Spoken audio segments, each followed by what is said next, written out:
What's going on, teamers? Welcome to Not Digipod, the digital podcast. Today is the definitive, the comprehensive EX09 versus Monster tier list from yours truly, DigiGuard United. We are coming at you with a total of, I think we're clocking in 75 decks on this tier list. So it's a lot but it is the definitive, comprehensive tier list. This tier list will go over every deck, whether it is a competitive regional level winning deck or a locals level deck. If your deck isn't on this tier list, unfortunately, it means your deck is trash, outdated, yada yada. But this video is meant for the casual and the competitive players alike. So you can rest assured that you will find some value in this no matter what level of play you are competing at. Like I said, the definitive, comprehensive tier list. I feel like we have a pretty good track record with our tier list, right, Dan? We sure do. I'm pretty sure the last one was like at least like 99.999% correct accuracy. You know what I'm saying? That's just how we are. That's how our predictions usually go, you know? And that is why they're known as the definitive and now comprehensive tier list. So we're going to jump right into it. If we breeze over a deck, we apologize. We know what to breeze over and what not to. If you'd like to hear us talk more about a deck, you can let us know and maybe we'll do some sort of podcast or video about it. But before we jump into this, if you guys do like this tier list, please drop a like, drop a comment letting us know what you thought. What are your thoughts on the tier list? And also subscribe so that you know when future videos come out. Hit that notification bell and you will get notified right when we drop these videos. Shout out to our editor, Lucas, who is awesome and has been helping us out in recent weeks be more consistent with our content. But without further ado, we are going to jump right in and do this phenomenal EX9 meta tier list as soon as I pull it up here. One sec. So we didn't explain it at the start. I apologize. We have 5 tiers for this tier list, changing it up just a touch. We've got our meta-defining decks. Meta-defining are the decks that you know are good. They are the decks that run the format. There is no dispute. They are the decks that you have to play around. Matter of fact, hold on. Let me stop this. I'm going to stop screen sharing. Sorry, Lucas. I'm giving you a lot of work here. Before we jump into it, because I forgot to explain it, let's talk about our categories. We don't follow the normal tier 1, tier 1.5, tier 2, etc. No. We got it special here. We've got meta defining. Those are the decks that run the format. These are the decks that you will play around regardless of what else is in the format. You have to think about these decks. If you don't think about these decks and you come up against it, you're probably going to have a bad time. We've got our contenders. These are the decks that are good enough to win or top a regionals. They may not do it consistently. They may not do it all the time, but they have the power to get up there and show you who the real king is. We have a category called Sleepy Rogue decks, which is a combination of our sleeper, rogue, and pilot-oriented format, our category from our previous tier list. This is the category that describes any deck that is a contender, but it's lacking something to get it up there to that level consistently.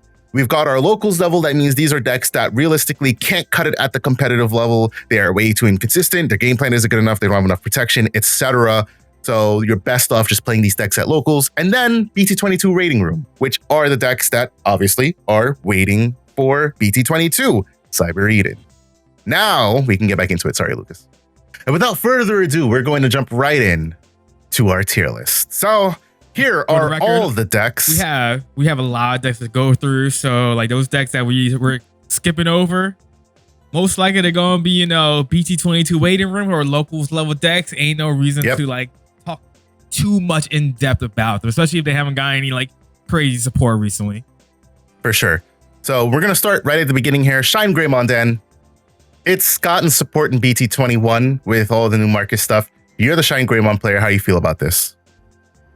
It's definitely a sleepy rogue deck, It's a sleepy rogue? It's a very it's still a powerhouse of a deck in the sense of what you can do. You can turn 2, take out 3 security from your opponent. If they can't respond within that time frame, you got game the following turn. Deck is really good. Downside is deck is, very fragile. So if they can out your ShineGreymon, is GG's, honestly. For the most part, I could even see it being locals level, honest. Like, I'm just thinking through it. There's so many decks in the format right now that can deal with a Shine stack, no problem. And, you know, sometimes you're missing out on the Marcuses or you're missing something out on the piece.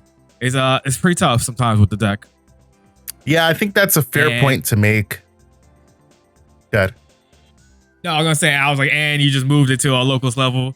Yeah, I'm probably talking myself into it because if you think about what the meta is right now, it's very tough for Shine to do anything. I think it takes a great pilot to be able to, you know, navigate this meta right now with that deck. All right, so we got Shine in locals level. Beelzemon, honestly, personally, I think Beelzemon's a sleepy rogue deck. It's not going, it does what it does, right? And it's the deck that if it does what it does, when it wants to do it, it can do it. But does it do it consistently? No. Should it be lower in locals level? I feel like I'm also talking myself into Beelzemon being a locals level deck. I think the hallmark, right, is if Burrito, the Beelzebaron, hasn't topped with this deck recently, then I don't think this deck deserves to be higher than local level.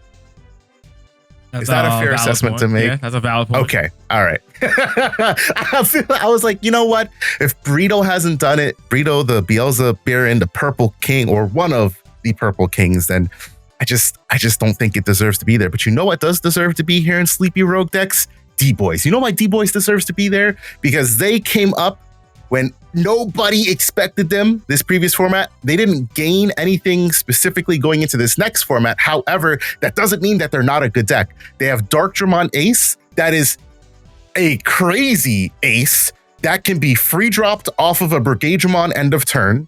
That is going to D-Digivolve. I can't remember how many, but it D-Digivolves one of your opponent's Digimon and then pops all their lowest play cost, I believe. Or maybe one of their lowest play costs. It doesn't. Ace? Yeah, Andromon Ace. Yeah, it's just digital of one, and then it pops the lowest play cost on the board. So if you have multiple of the same play cost, you delete all of it, or you know, or one. You know. Gotcha. So phenomenal card, and it has Scapegoat, which is crazy. On play and when digivolving effect. That makes a wide board. That Scapegoat is pretty useful. Exactly. So D-Boys. It's such a good defensive control deck that has no, it's not even defensive control. I take that back. That's like it errs on the side of defensive control, but it can be a nice mid-range deck because if you choose to play the Darkdramons that you have a Darkdramon that on play gets rush, and then I believe you have a Darkdramon that can give one of your things rush.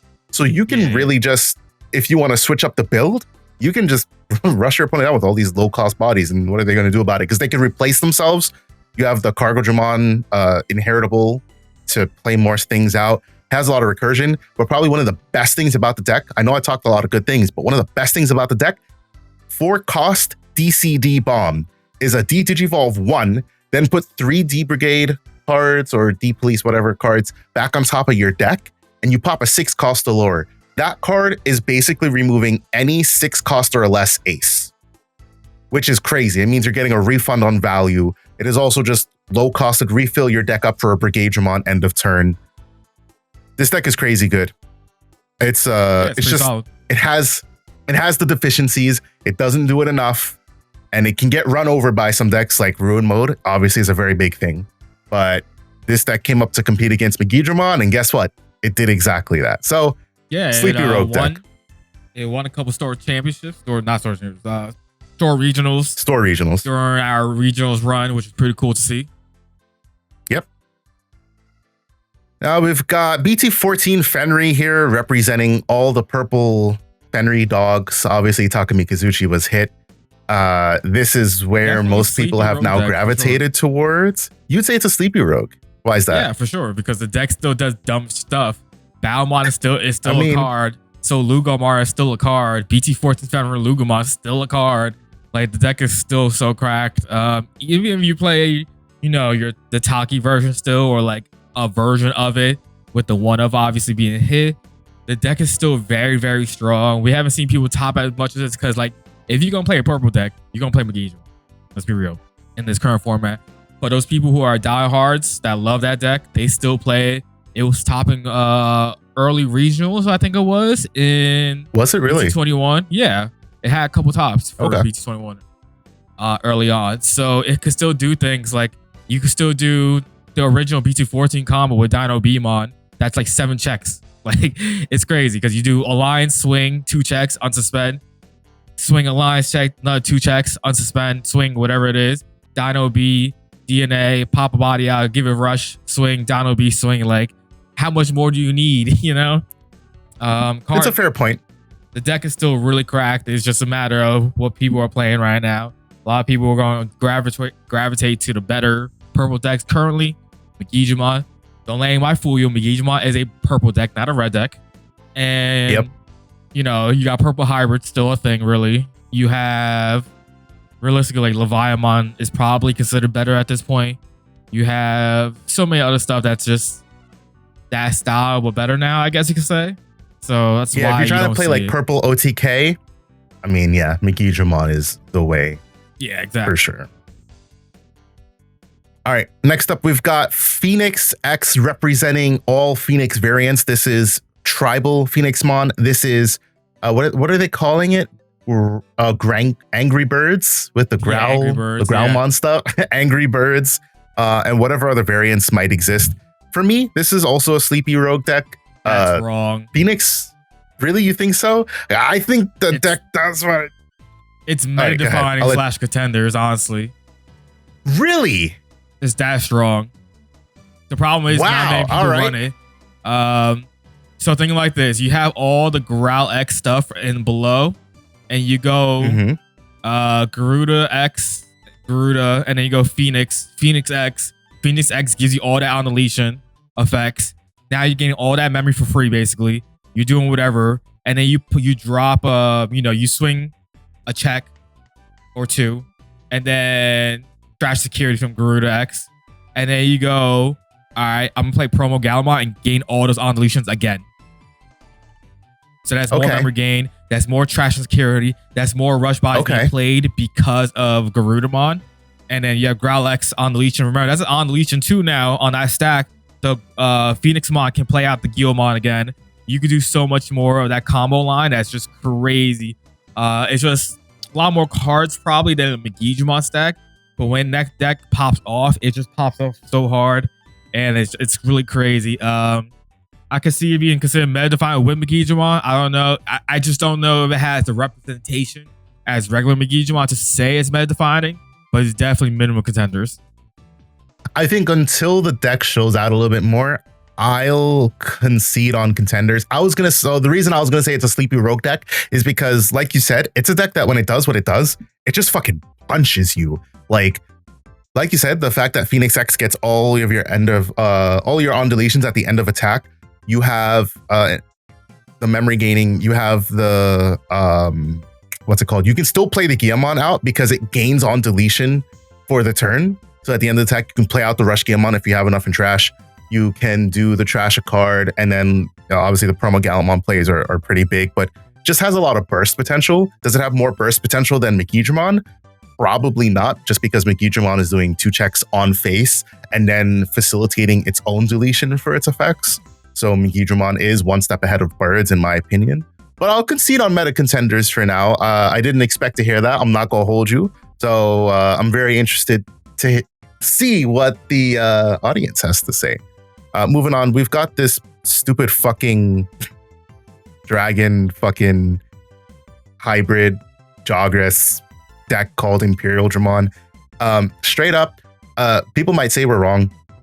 This deck's meta defining. A lot of people might not be on this deck, but this deck is just good. All right, straight up. Davis and Ken, and yes, I said Davis and Ken. I didn't say, oh, you're memory gaining champions. No. Davis and Ken makes it so that this deck has a fighting chance the moment that Tamer appears. Straight up. No lie. It is so infuriating every time you hit that fucking Davis and Ken out of security and then your opponent pops off. We talked about this in a previous podcast in my store regional run. I hit a Davis and Ken insecurity on like my turn 2 against an Imperial player, and on their turn 2, they proceeded to put like four bodies on board with an HPD, put me at 0 security, and then tell me good luck on your next turn with like 2 men. So like, sure, that was a one-off thing, but Imperial is still really good. It has Dragon Mode to say when you play Digimon by effect or Digivolve by an effect, that you can Digivolve into Fighter Mode and basically remove something. You have Progenitor, which is cracked. You have native IPM access, which can be really good into these purple decks. It is a meta-defining deck. Yeah, bottom of meta-defining, or yeah. Yeah. Good old Tyrant, our big bad bug. Dan, where are we putting this bad boy at? Bottom of Sleepy Rogue, maybe. Locals level. Yeah, Tyrant's kind of hard. I love the deck. I'll still occasionally play it right now. I'll update it for every bugs. Like I'll update it for EX9 for sure. Issue is just so slow in comparison to what's going on in today's meta. If you're able to get the Tyrant set up though, in a meta where there's a lot of Digimon effects going on, you're set to go realistically. The issue is, can you get there before Digimon pops the F off? Can you get there before Sakuyamon pops off? And downside with Sakuyamon, they do have to plug in that Negs 5K, so that is a thing. And then they sometimes play the pumpkin. I don't know what it is. Oh my goodness gracious! Fucking Noble Arts Family. Hold on. Yeah. The 5-cost puppet option. It's Noble Family Arts. 12. It's so stupid. 12. I hate that card. So sometimes they'll play that, and if they're playing that plus the plug-in, that's potentially next 17. Tyrant can be, anywhere between 17 to 20. So that's a tough spot right there to be in. And you just get annihilated by that card if they see it. If they don't see that, you're in a fine spot realistically. Imperial, if Imperial can't go faster than you, then you're in a fine spot again. If purple as long as they're not concept, stripping your sources. Yeah, definitely. There's a lot of different decks in the top map. Royal Knights will never affect you basically, but Royal Knights can be big and problematic. It just probably just swing through you if you get there. There's just a lot of things that's in the meta that's hard for it to deal with, and then you just have random other decks that sometimes you just can't deal with it. Yeah, I think bottom of Sleepy Rogue is where it should be at. I think it can be very good. Just like you said, it's a matter of getting there. Especially because Tyrant's a 6 cost and it only costs 2 on another Insectoid. We have a good Hercules Kabuteri, but Tyrant's your 4 of. So like you then by extension you're playing a very heavy top end deck. If you consider that Tyrant is your level 7, then you end up playing let's say you end up playing 3 Hercules and you play a Shivamon Ace, or even the Shivamon one from BT6 or whatever that says you can't play while it's suspended. All your Digimon are suspended. You can't play options. If you're able to do that against Sakuya, you're chilling. You just win the game, I think, honestly. Like, what are they gonna do? Horror mode you? Whoop-de-doo. You know what I'm saying? Right. They're gonna have to hard Eva all the way up there. It's like, all right, who cares at that point? They gotta play the game fairly. Exactly. Downside is that combo takes so much memory if you're able to do that. Sometimes that's a 10 cost play if you do that. Yep. And that's dangerous. You're playing a dangerous game if you do that. Now, if you're in a way where you can go, maybe into a Herc, into Tyrant, so that Tyrant is a 2-cost Evo, and then you do Shiva, that becomes technically a 6-cost play. That's not bad. But, the chances are you get there like that is and be alive because that means you're probably going to Herc in one turn, and then the following turn you do the Tyrant play. That's tough to ask, in today's world. And so it varies for sure. We need ways to get to Tyrant faster in today's game for that deck to work. I don't know how that's going to be, but that's something that needs to happen for the deck to be. Maybe we'll see better. Something in any of BT22 or BT23. I mean, BT22 is already almost done, so we ain't getting that. 23 is possible. Okay. 23 is possible. Next up, we've got DoruGoramon. This is one of the SOC decks. Realistically, I would I would make an argument that this is a Sleepy Rogue deck pick, but Dan says this is a locals pick. Shout out to Coach. He's the only person I see that man pilot that deck and pilot that deck well. No offense to anyone else in like today's current meta, and I just only see him do it, and I don't see anyone else doing it. If someone else can do it, shout out to them, but I haven't seen anyone do well with it in a regional setting, so I don't know. That is fair. So I'm gonna keep it at locals level. So, it has just too many decks can out it, and then there's decks like red hybrid, purple hybrid around that doesn't care about what they do. Well, especially purple hybrid. Purple hybrid doesn't care what they do. And Megidra and Sakuya are just so strong. Royal Knights. What do they do against Royal Knights? Absolutely nothing, I feel like, right? And so depending on what tough. Royal Knights has set up, yeah, because you would have to have like jamming. You don't, I mean, you have some DP gaining, but you only get up to, I think, maybe like on a base DoruGora, like maybe 14 or 15. You have the promo DoruGora that can get you to 15k base, but then you kind of, I feel like you're kind of playing a different deck at that point. For what it's worth, DoruGoramon, the promo DoruGoramon can be really oppressive because you can basically, the coach says you can OTK. I don't entirely see the vision because I forget what the combo is, but it has Sec +1, it has collision, you get piercing from Kosuke, and you get 3k and you suspend all your Digimon with the SOC trait. So this seems like a card you would go into after you set up a bit of a board, because when things get deleted, you can play Digimon out. The strength from this deck comes from the BT16 DoruGora, which allows you to pop Tamers. And also, if you have a Dex DoruGora set up in trash, you can prevent yourself from being deleted if your opponent will try to do that. The problem with something like Megidramon will try to do that to you, and then you go into Dex DoruGoramon, which is all fine and dandy. You prevent yourself from being deleted, but because they're an on deletion, or it's end of attack that's doing that, it's delete all Digimon. I don't think you get to de-digivolve them before they're deleted, because all the Digimon are deleted simultaneously. Now, if I'm wrong on that, you guys can correct me in the comments. I'm not sure, I'll be honest.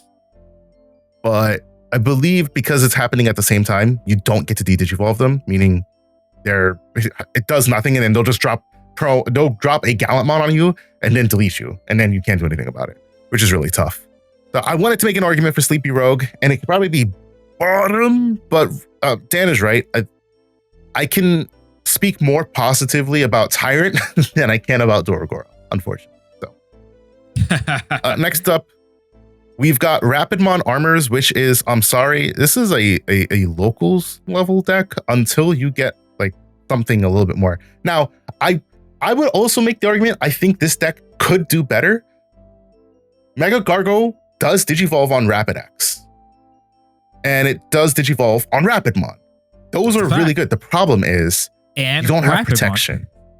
And Rapidmon. Problem is you don't have protection, so you're kind of, if your opponent has a response, like let's say, because you get buffs while you're suspended, you would become 13k, which means you're susceptible to Gallantmon. That's tough.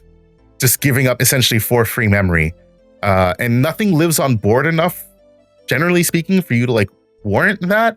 So it's tough. I've always liked the deck. Rapidmon X is a really strong secret.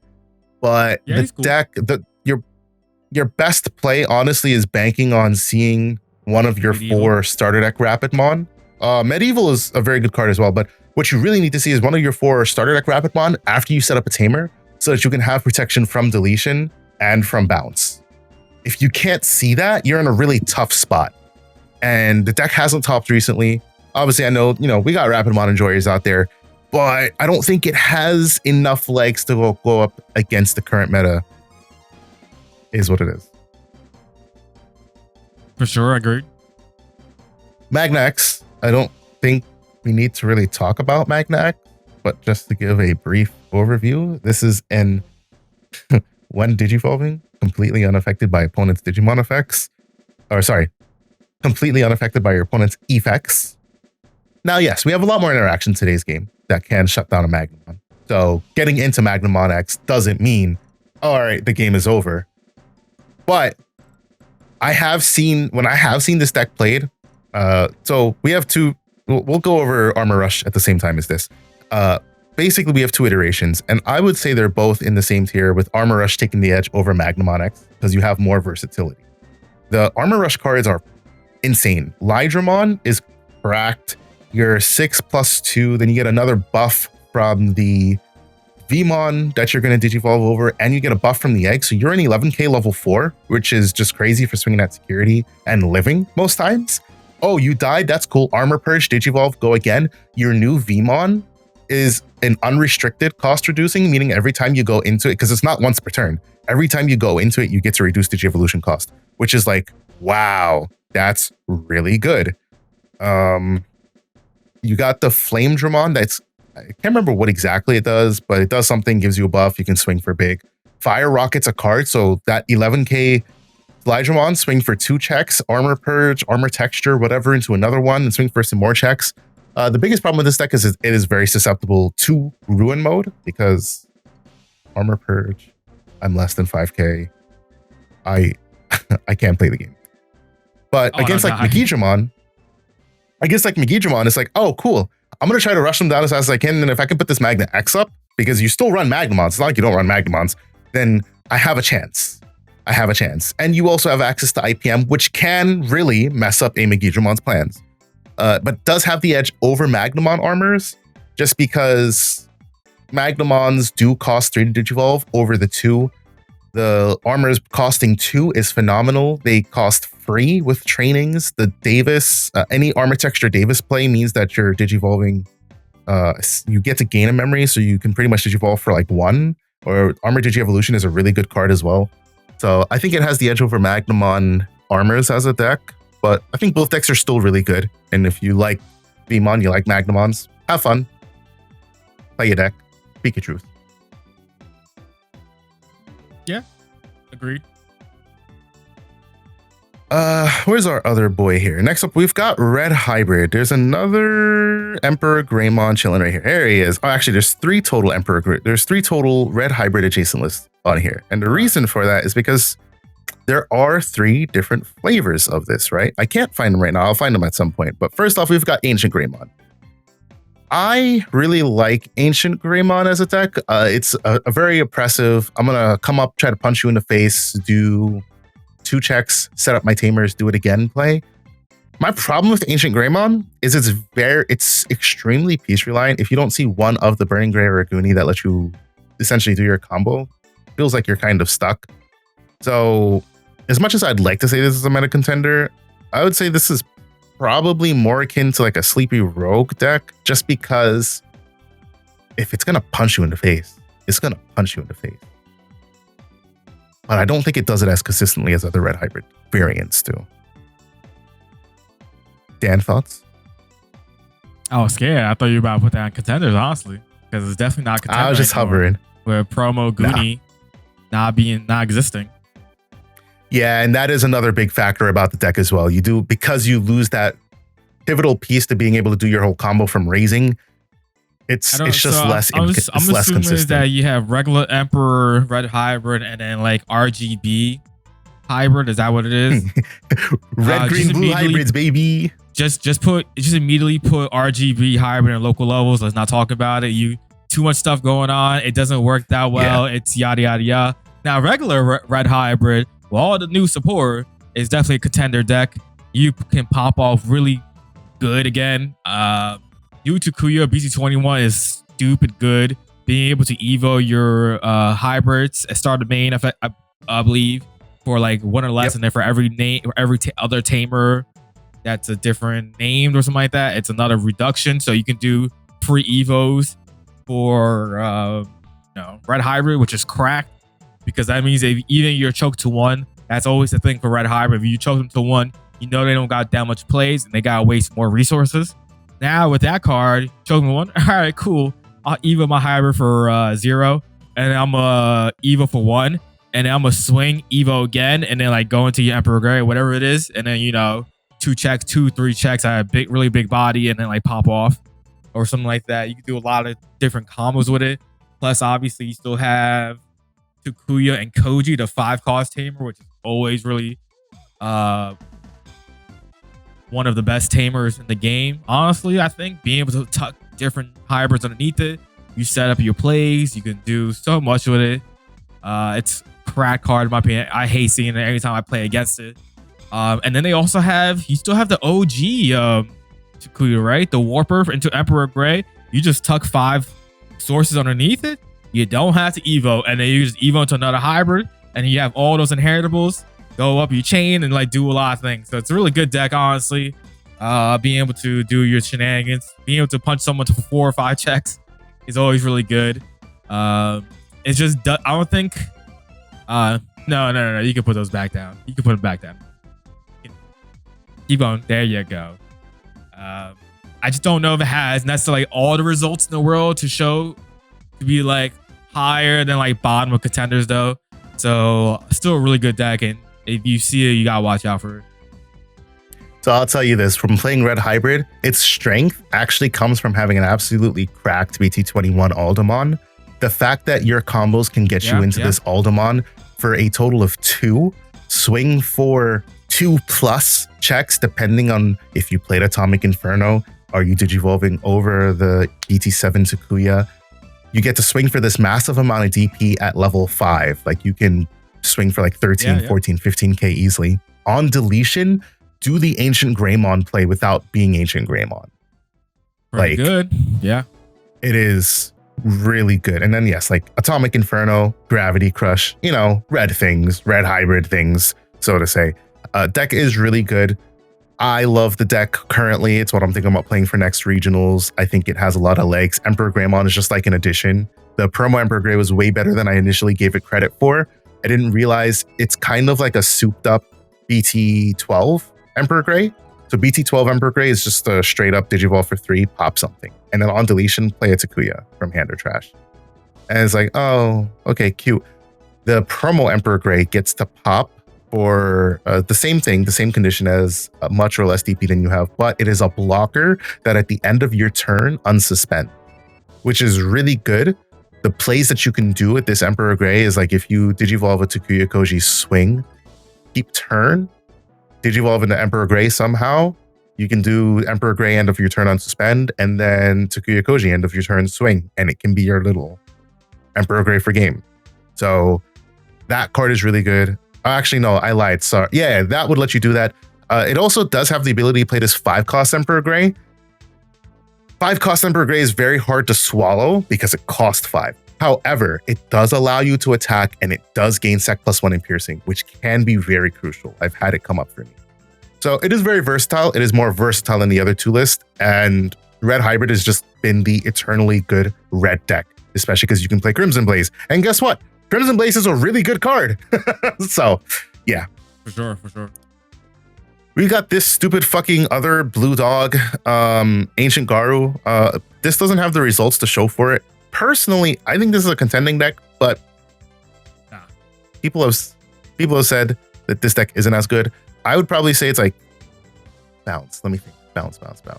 I'd probably say it's like on par with D-Brigade because it still does stupid things. They play at red base, so they have access to the same exact tools that you do as Red Hybrid, but they, instead of playing like searching Digimon, they play floodgates.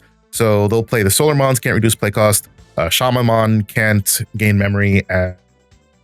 Gatsumon can't play by effects. They'll play the Crimson Blaze.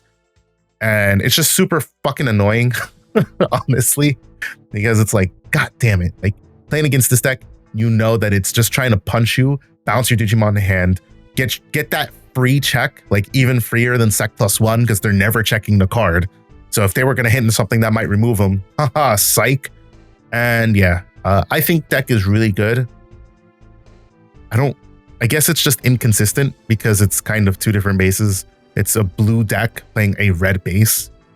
But my experiences against this deck have always been fucking horrible. So. You should throw it at the bottom of Sleeper Rug. It should be almost the locals level. Why? It's not that strong anymore. It's not. Even the regular blue base is not strong. That deck. The thing is, definitely not. Has guys smacked up on the ban list unintentionally so hard. Having Ukomon at 1, having Louis at 1, having Hammerspark at 1. That's a fair point. Yep. What else got hit? something else. I think those were the Lobomon if they were playing that. Promo Lobo. If they were playing it. Not if they do. They did. Getting what was their blue? Oh, I guess if they were playing blue base, yeah, blue base was who goes.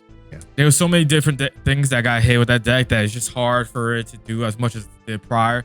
So now it's just like, all right, you go on Ancient Guru. All right, I don't care. Especially in today's world, the way the game is, it's just not good. It's not. Let's rephrase. Ancient Guru is a very. It's taken a lot of hits. The problem is everything around it got hit and it slowed down that deck. That's the issue. Yeah, for sure. Fucking Ice Wall. I would have won that game if it wasn't for fucking Ice Wall. Like I said, I've been scarred by bad experiences with Ancient Garu all around.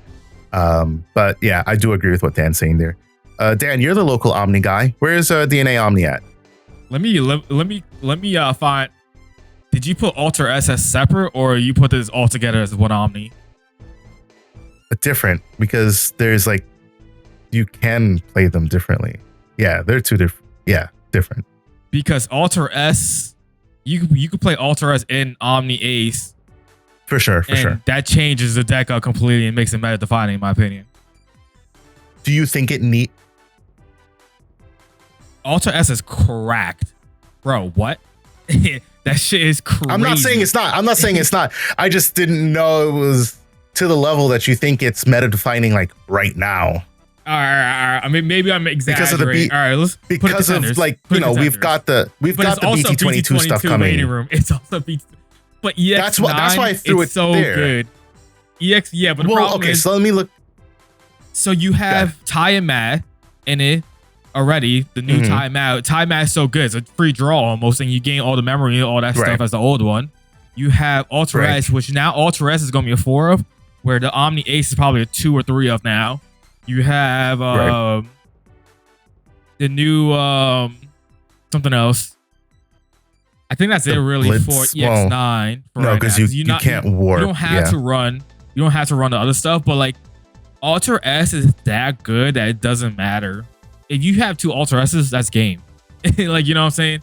And if you're able to like keep turn doing all the things, it's just strong as hell. If you want to talk about Alter S separate with like Alter S DM and Alter S Adventure, sure. But like Omni Dot deck I think is a contender again. Bro, like what does Magnamon do when you have a War Gray and a Metal Guru chill on board and you go, try me. You go, all right, you gonna pop me? Yeah, you done effed up, boy, because I'm about to go miraculous DNA into Alter S and watch you cry. You know what I'm saying? Like, you ain't doing nothing about that. Alter S is, or if you can even put the Blitzen, the Blitzen crest in it as well. You can do that, and you go, all right, you just deleted my guys. I don't even need miraculous anymore. Let's just DNA. You know what I'm saying? It's so strong, like it's crazy strong. Unfortunately, the problem for Omnimon is can you get there sometimes currently? Right. And I feel like the BT22 stuff helps because you're getting a Nokia that is your Davis and Ken. Yeah, that's getting. That's why it's like BT22 waiting room and it's already a contender. You're getting your Agumon that is your basically just another better rookie that you can run, so to say. You have a Gabumon that is a search. Unfortunately, though, don't know enough about the deck to contend against your points. All I can say is that the deck hasn't had good tops since the last time we did a tier list, which would be the only thing I would say that prevents me from keeping it there. Remember, this is an EX9 tier list, not a BT21 tier list. I know, but we have factored in previous topping results for decks if we're talking about them. Now, obviously, like this deck gets support in EX9. So I'll concede that I would rate it bottom of contenders because when we said it would top, it has always topped in previous tier lists. However, I would keep it in BT22 waiting room until it has all the pieces available. Sure. And you guys can let us know down in the comments. What do you think? Is DNA Omni playing Alter S more of a contender? Is it more of a sleepy rogue pick? Where do you rate it? And talking about that, let's just talk about it right off the bat. Alter S is right here. This is DM Alter S specifically. We'll talk about Adventure as its own deck. But DM Alter S, I feel like that's like a... I feel like because of what it does, it should be like a sleepy rogue deck. Because it's doing the same thing like you said about DNA Omni, but it's just not doing it, so to say, as consistently, because you do actually need to build up a stack. And it means you're playing generally a heavy top end. Now you do have Blitz Gray and Xros Aces that you can play, which are really good. But I don't think that the deck will be consistent enough yet to warrant anything more than like here. I think it's probably one of the best like sleepy rogue picks that you can do, just because of Alter S. If it wasn't for Alter S, and also the aces, I mean, the aces are pretty freaking good. One is going to bounce, one is going to DTG evolve. Both of those are very disruptive. Alliance blocker. One attack target can't be changed. One, you get sec +1. You're going to trash security. You get to put Omni S to security. Then you get to play Digimon out. Depending on what you play out, you can do more shenanigans. I'd probably say that DNA Omni is the better use of Alter S, though. So if it was in the same tier, it'd be here. Otherwise, yeah, maybe it. All right, okay, all right, Dan, you talk me into it. I can agree. We can put DNA Omni at the bottom. Okay. Yeah, you talk me into it. I'll agree with you. I'll probably even say, I'd probably even say it's better than Red Eye. Yeah, it's possible. Can we say it's better than Armors? I don't know. Wait, hold on. I'll answer that question. I'll answer that question. Your opponent's Digimon effects don't affect this Digimon, then delete. Okay, yeah, no, it's Armor Purge. So just right there is good. So on the topic of Alter S with you said DM, you can also build like Adventure Omni, which I think is pretty cool. Be with the Alterous and Sagittarius modes, and obviously you go to the Blitz mode. So not the Blitz mode, the Blitz and GraceNovamon and Greymon. I think that could be something really good as well, potentially. So that plus DM. I think you also could build also the OG style Alter S deck. Remember that one, the high rolling all black version. The high roll one. That's a thing as well. I don't know if that's going to be. Damn, I forgot. We have 4 flavors of Alter S. That's crazy. I talked about this. Yeah, there's 4 Omni decks now you can make. It's really cool to see that. And I think all that can be all in Sleepy Road decks, just because like the consistency of those style decks. Yeah, we just don't know yet. Especially like Adventure. I mean, you could do a lot with it because the cool thing is the black card, the draw 2 one, and then you can play a low 5 or higher. Low 5 or lower. Oh, right. That card is cool because you go Alter S. I'm gonna remove myself and affect that, and then play another low 5, and you set yourself up with more. You can do a lot of cool combos with it. So yeah, I'm excited to like tinker with that style deck as well. But I think all of them for right now definitely Sleep Road decks. If they pop off more in the future, they pop up. Yeah. So we'll have this Alter S represent all variations of Alter S not named DNA Omni, because that is its own deck. But I do think they all have legs because Alter S is just an insanely good card. It is way better than the other Alter S. What this card facilitates is just insane. For sure. Not to mention that the support cards for it are really good. So yeah. In talking about that, let's just mention it real quick. Actually, I feel like we'll spend a little bit more time on that. So we'll keep going down the list. Millie got a new support card. Where is this at? Sleepy Road deck. I don't know, honestly, just because like the style of the deck, there's 2 styles now. You have like the Growl X engine that can like speed up your MarineAngemon plays to get into your Millenniummon plays, but then you also got the new cool card, which is the Wicked Gods Descends, which is you trash a composite or Wicked God traded card to draw 2. Fantastic, we love being able to do that. And then at the end of your turn, or no, I think it's end of all turns. Period. End of all turns, right? You delete your Millenniummon to play a Millenniummon in name. So that means you can delete Millenniummon to play out Zed, which is awesome because prior you had to go up the levels of Millennium to Moon to Zed, and that's always an issue for the deck sometimes. But now, because Zed is goated, Zed with no sources is an unkillable machine, basically. Unaffected by all effects. You can't suspend for attack, but you have overclock, and in that deck you can get your composites out pretty easy. Not an issue. The only reason I say like bottom of sleeper road decks because all those local level decks, Millenniummon cooks them. You know what I'm saying? Like I feel like it's just like Millenniummon is a little bit of a check and balance, in my opinion. No. We're going to keep it at the bottom. Deck. It's a gatekeeper deck. So put it back up. Yeah. I'll be honest. I think it cooks Tyrant as well. But that's neither here nor there. That's from my playing against it. But what are we doing? Gatekeeper decks.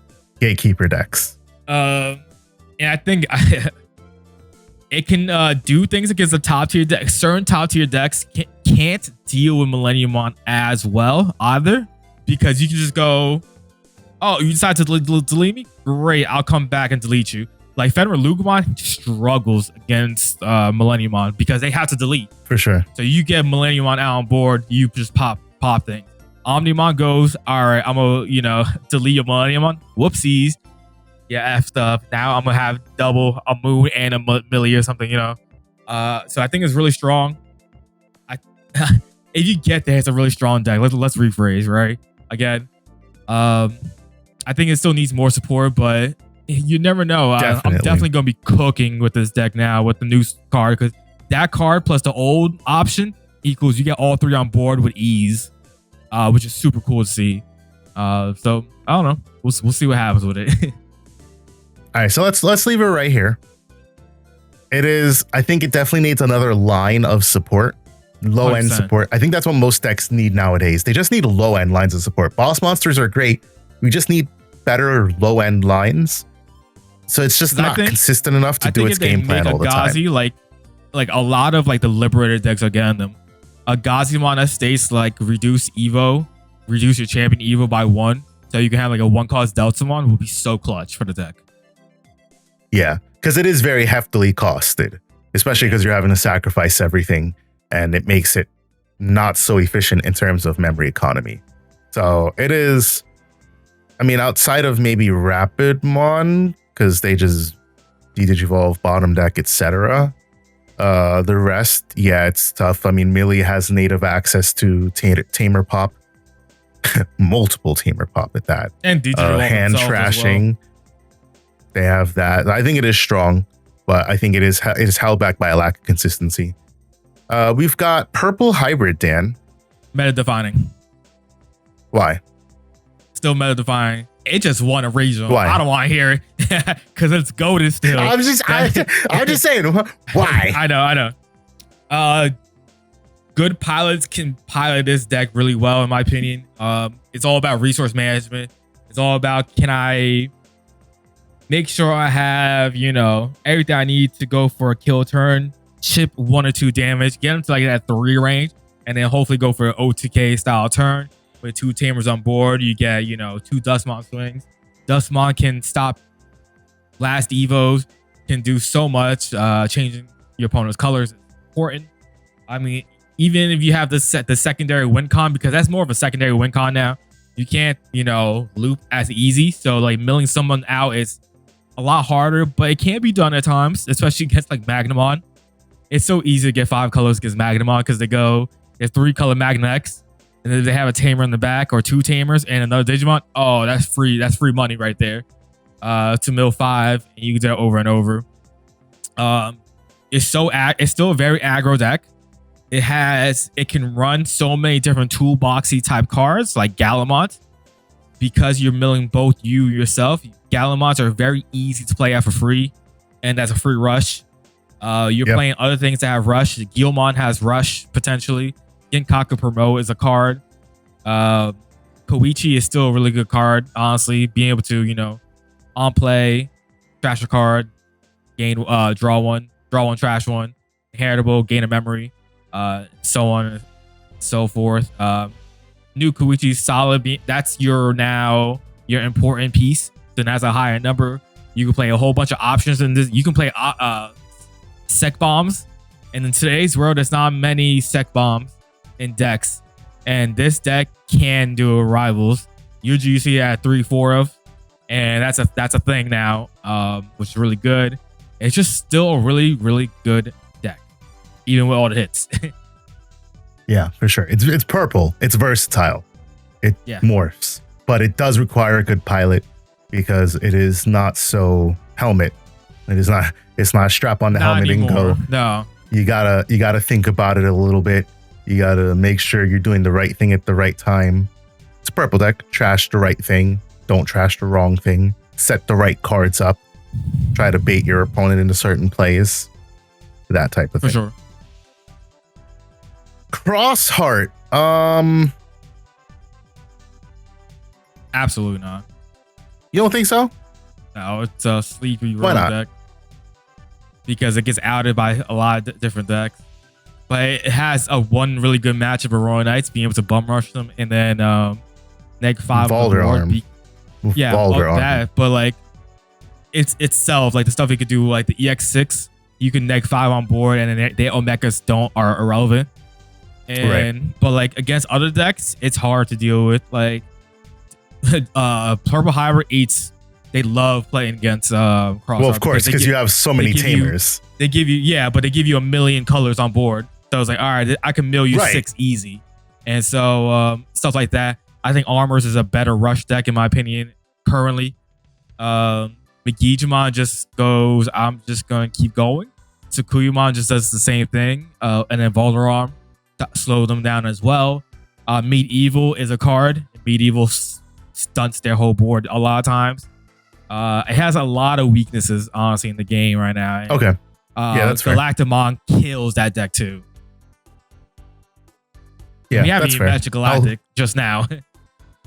Yeah, that's a fair point. I'll concede on that. I think Xros Heart's a very strong deck. Like Dan said, it does have its deficiencies though, but I wouldn't let that deter you from playing this in comp if you wanted to play it. I think it can do some very bursty things. Your native access to Volder Arm is really cracked, especially because if you run the Zeeg, E Cross 6 plus Zeeg is like really good for partition off of Volder Arm if you ever get it off. So I wouldn't let that deter you. I think it's still very, very good deck. Just obvious deficiencies. Is that we just got that reveal for Arimon? Sorry, spoiler. Oh my god! We got the reveal for Arimon for BT22, right? I'm so hyped for So, Leviamon to be this good. is- Fish support. This is straight Correct. up. I'm kidding you not. I'm option gonna is call it correct. now. This is gonna be meta defining. Personally, Bro, I think that this stuff deck is is gonna gonna be be meta so good. defining. I'm so You know what? hyped. Did you see the new Yao by any chance? The new Wait, Yao's there's a like new Yao? mini scramble. Yeah, we're Oh getting a new Yao. no! All right, we gotta go over the reveals real quick. We gotta do the reveals real quick. So let me pull them up and we'll go over them I'm because gonna read Yao when I real quick tell while you- you're doing this. Start 3 costs. Start a main by returning this tamers to the bottom of your deck. You may play 1 Yao from your hand without paying the cost. Then if you don't have a Digimon, you may play 1 Sangomon from your trash without the cost. okay, so Beautiful. it's the Shoto. Yeah, when effect adds Digivolution cards to any of your Digimon with Aqua or Sea Animal and any of their traits by suspending tamer, draw 1. This card is cracked. It is so good for the deck. And then Arimon is a beautiful card. It's All right, so fishies have a level 7, a canonical new level one, 7, A new one, yeah. a new canonical level 7. That is crazy. Go ahead, Dan. You're the fish guy. I'll let you talk. Yeah, I gotta look it up because I can't really see too much on there. I got you. Oh, he says he got it. I got it. All right, I got you. So All right, first he's off, you can Evo 4 over a 6. That's pretty low for a 7. Not bad. And then you have a cool black box, which I'm guessing all the rest of the Liberated 7s are going to get this. While you have Yao, Marine Bullmont can Evo into this for 6. That's correct to be able to if you don't have your 6. Decode 6 or lower, Aqua Sea Animal, really, really good.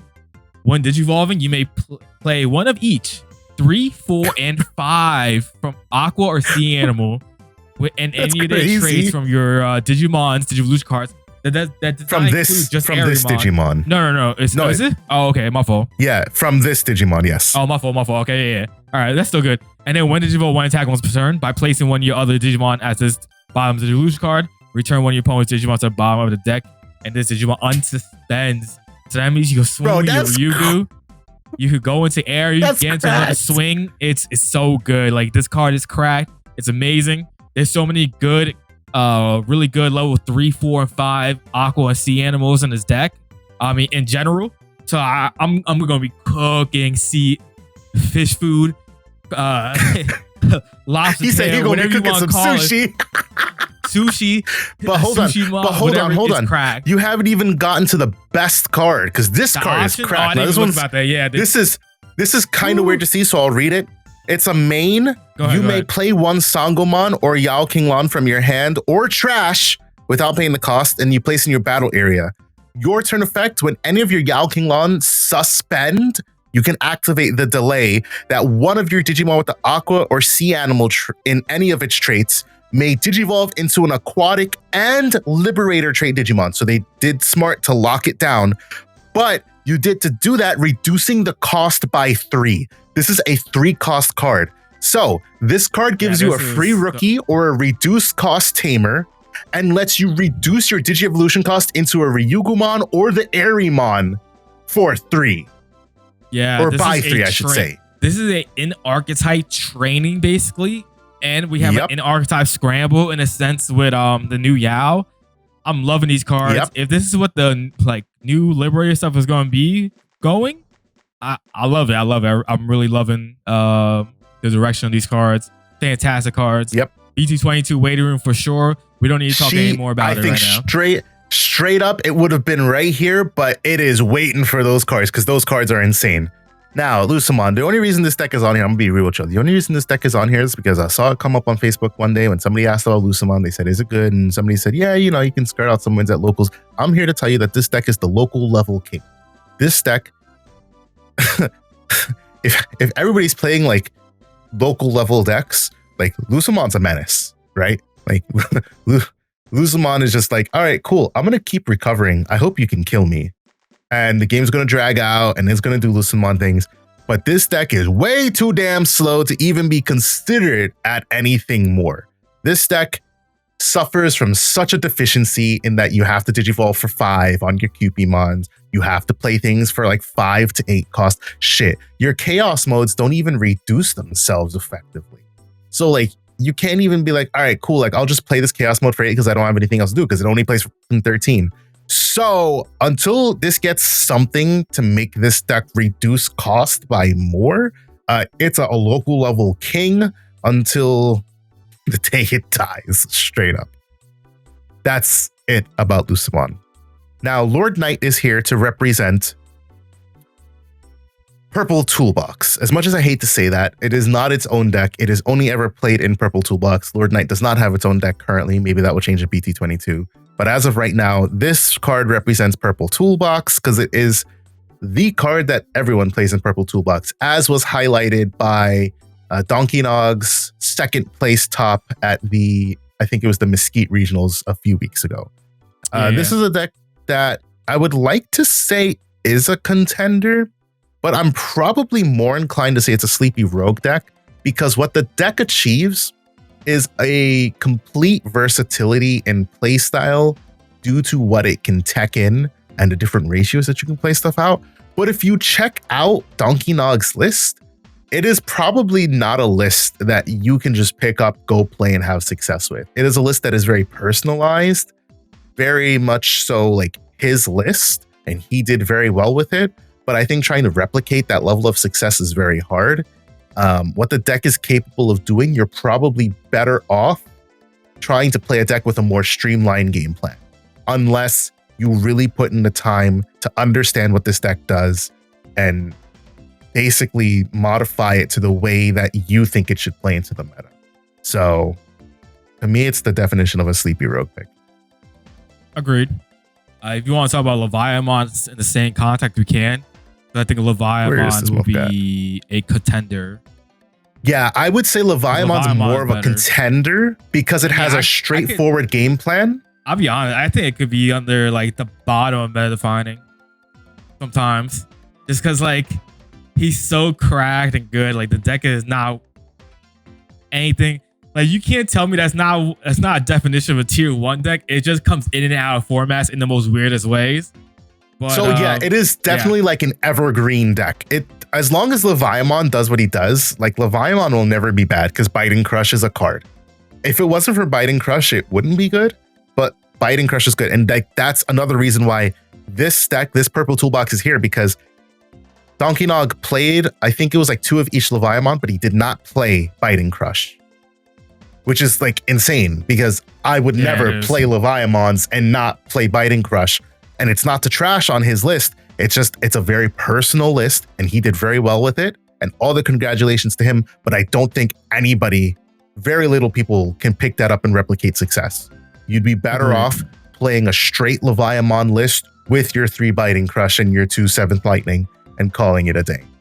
So I agree. I think Leviamon's very good because, I mean, popping Digimon, am I right?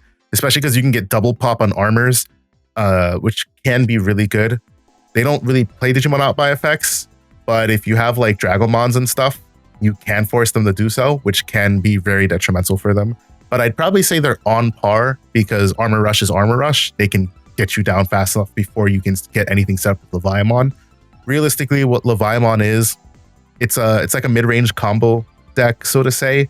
It doesn't really play its game until the late game because Leviamon is your level 6 and it does cost 5 to digivolve into. So unless you're able to reduce the cost to get into it, your Sec +1, Sec +2 on Leviamons mean nothing. So you kind of have to, in a way, wait for your opponent to play the game before you can really try to react to that. And then they might still have ways to out you. So it can be really good. But I think because Biting Crush exists, you have access to Andromon Ace. Anubismon is still at 1 and cracked. And you have access to Ruin Mode. Purple decks, baby. Yeah, for sure. Vimperial. This one's weird. So Vimperial like started out the format strong and kind of fell off.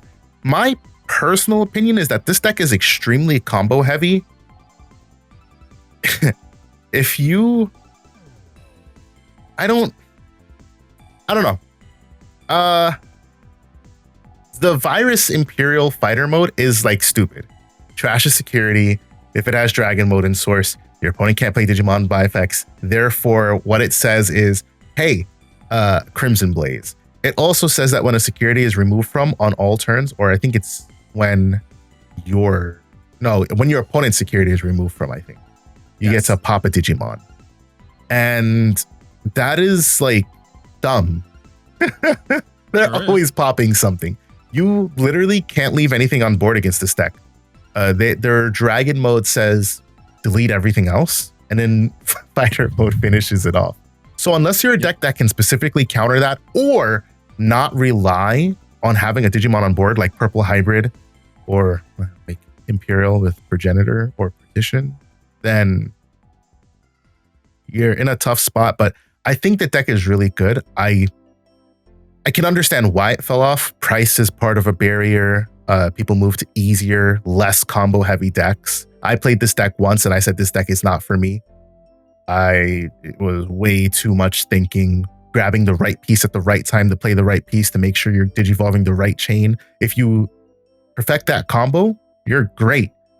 But if you don't, it's tough for anyone to pick up. So it's a contender, but I think it's like right here, maybe like here. I don't know where in relation, maybe because we don't know about Omni yet, like right there.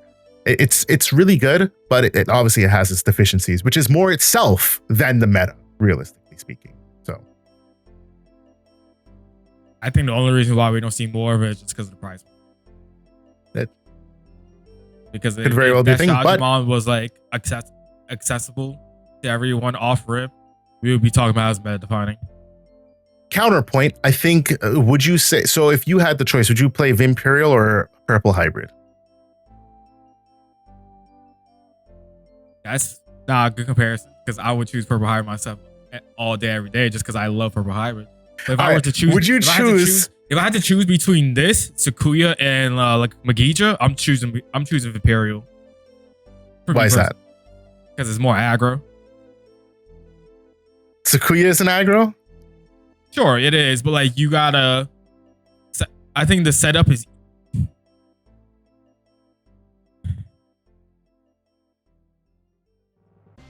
That's hard. All right, they're both pretty aggro when you look at it. I think for Vampire you could do. It's because you can do something out of nowhere. Exactly. Like you can't do that. Like if you're playing like the Rika version, you're effed if you don't see Rika. If you're not, then like, all right, I hope I see my scrambles. At least this is, I mean, same thing. You gotta see all your pieces. Let me not get it wrong. Very piece reliant deck. You need 2 of everything. You need 2 rookies, 2 champions, 2 ultimates, and technically 2 megas. But I think because the way the deck is nowadays with the promo shots or what everything it has gotten, it's so strong that you can easily get there. Analog Youth is goaded for that deck. Purple Memboost, goaded for the deck. Some would even say Analog Youth needs to go. Yeah, I don't know about that one, Chief. But I don't know. I think if we saw that ShineGreymon being as accessible as Magidramon is, we would be talking about the way we talk about Magidramon and Sakuyamon, like consistently always on top. Because the only reason I say that is because given the choice between the 3 decks, if price isn't a barrier, which one is the superior pick? Because to a competitive player, the easiest one is spending Magidramon. If you think about it, right? Think about every deck between those 3 decks specifically, right? We'll just throw it right up there. Yeah. So Imperial, you need 2 of each, right? So that's 2 rookies, 2 champions, 2 ultimates, 2 6s, basically. What is that? 8 cards right there, or yeah, that's 8 cards you need for a full combo, right? Yeah. Sakuyamon, you need 1 of each line, and then you need to have Rika plus an option, minimum 2 options, right? And then if you want to do full combo, you need a 7, right? Magidramon, all you need is a 3, a 4, another 4, a 5, and 6. That's 5 cards. Like that's a 5-card combo. In comparison, it's the easiest combos to do versus everything else up there in that list, right? So Magidramon, like most people are going to choose Magidramon because it's just an easier combo to do because you need less pieces to just pop off. If you get what I'm saying. That is in right. a card economy. Right. And that's like my point. If you were to choose between playing like Magidramon and Imperial, if price wasn't a barrier, you'd probably just opt to say, all right, fuck it. I'm just going to swing 2 checks, delete myself. If I go between 2 decks, 2 purple red decks, I'm going to choose Magidramon because it's easier. It's a way easier deck right. in comparison. And like, I think you don't need as many pieces. And I think most other people would feel the same way because I don't give a fuck about the floodgate effect if I can just kill you, which is generally what Magidramon aims to do. So I think because of that, even if price wasn't a barrier, it's a leg down for Magidramon because it does the Magidramon game plan without as much setup, easier without the pieces. So I can say I'll concede top of contenders. But yeah, since you put Magidramon, let's just talk about Magidramon Sakuya. Magidramon, better defining, no question asked. We just kind of talked about it. The whole point is you go into Gilmon, into your Growlmon, Growlex, into War Growl, into Magidramon. You're going to have a bunch of boosts, trainings, boosts, analog use, let me paint the ideal turn. Swing. Let me paint the ideal turn. It is raise, Digivolve a Growl X, combo into Magidramon, swing for 2 checks with Magidramon, end of turn, pop self, trash security, play a Giamon. Ideally, that's Rush Giamon. You have now taken away 3 security. Ideally, your opponent has 2 security left. You have Gravity Crushes in hand. You gain memory. Swing the Rush Giamon. You have enough cards in trash. That's 1 more. You drop the BT13 Gallant, swing, last security, promo Gallant, swing, game. It doesn't happen all the time. I mean, but the perfect, that's the line. For sure. Like, and super easy to get to. You're milling your deck out to get to those Gallantmon pieces. You can grab them back with the new promo Gigimon. And even EX9, yes, I talked about it before, Omnimon can counter this deck. Any deck that has an ace that's legit can counter this deck as long as you're set up prior. Because when you think about Magidramon does absolutely nothing until it goes Magnamon end of attack. If you're able to stop Magnamon from doing end of attack, you're golden. Can they rebuild again? Sure, no problem, right? That means they have to waste all their resources to be able to do that and then go again. But sometimes that they just can't do that and can't. You know. So I'm interested to see if maybe MarineAngemon can slow down this deck, or Omnimon can slow down this deck from being considered a top tier deck. I think it will still be meta defining. It might not be as meta defining, I guess. I think Omni would have a better chance because if you put that Ultras on board, you are unaffected by effects, which means you can tell their Gallantmons to slap dick. Now, the big question is, do you have a blocker inheritable in DNA Omni? Because Omni Ace has blocker on himself. No, he doesn't. Not the Ultra S. Does it? No, it doesn't. Ultra S has no keywords. It's just a 15k unaffected. Well, you said Omni Ace DNA. First. That's why I said Omni Ace. That's what I'm saying. The Omni Ace has blocker and raid, I think, or something like that. But it is affected by effects, which means you don't want to do that. That's the only thing, you know, if they can build another stack with rush, swing, do gallant combos, it does put you in a bit of a tough spot. But if you can then kill on the following turn, or at least set yourself up, then you might be better off. We'll talk about Sakuyamon. Sakuyamon is the new Fenri Mirage. Not even Mirage, it's just the new Fenri. I guess it kind of is Mirage, because Mirage is super efficient at what it does, and Fenri does whatever the fuck it wants to do with. It doesn't ask you. It doesn't say, may I play this? No, it just does it. And then it's your turn at 1 with a Volder Arm on board. If you remove it, they do things because they have scramble. Like, Sakuyamon is super efficient. It draws a lot of cards and it can literally do whatever it wants to do. It has some versatility in its play, so it can be super aggro and it can pivot to super control. That's what makes it really good. The only thing is that it hasn't had a lot of conversions to tops. Generally, Magnamon is the deck, I think, the more winningest deck, but there is a deck that's more winningest than both of those, which we'll get to later. But Sakuyamon, while meta defining, it's good. That's why it's more at the bottom tier, because it just hasn't converted to wins. But it is still a deck that you should play around. Like tournament, like actual regional win, or like topping. The store tournament wins. It tops. It just doesn't win. Yeah. Okay. Which winning is a factor of luck, but it is still meta defining. Now we'll get back in order here. We've got Jesmon. I'm sorry, guys. Jesmon's locals level. It has crack combos, but it doesn't matter in today's world right now. It has crack combos, but as long as you have to play these, let me not say that because that was going to come out wrong. As long as you have to play the Sistermons, it's really tough because they're white. Your deck is red. They don't synergize. If you play Mem Boost or trainings, you can't search effectively because you're going to bottom deck Sistermon. So you have to play like Master to Disciple, which is cool and all, but it only reduces by 1. It's kind of slow. If you pull off the combo, it's very impressive. It can set up a very good board. But I mean, first of all, it hasn't converted into any sort of tops, and it doesn't really gain anything. We'll see what comes in BT22 because Royal Knights and Sisters. But I think for now, I mean, I with that in mind, I would say BT22 waiting room, but like at the very bottom, because I don't think it's going to gain a lot to make it do anything different. But you never know. That new character, I forget what his name is, but he works at the agency that Kuremi works at.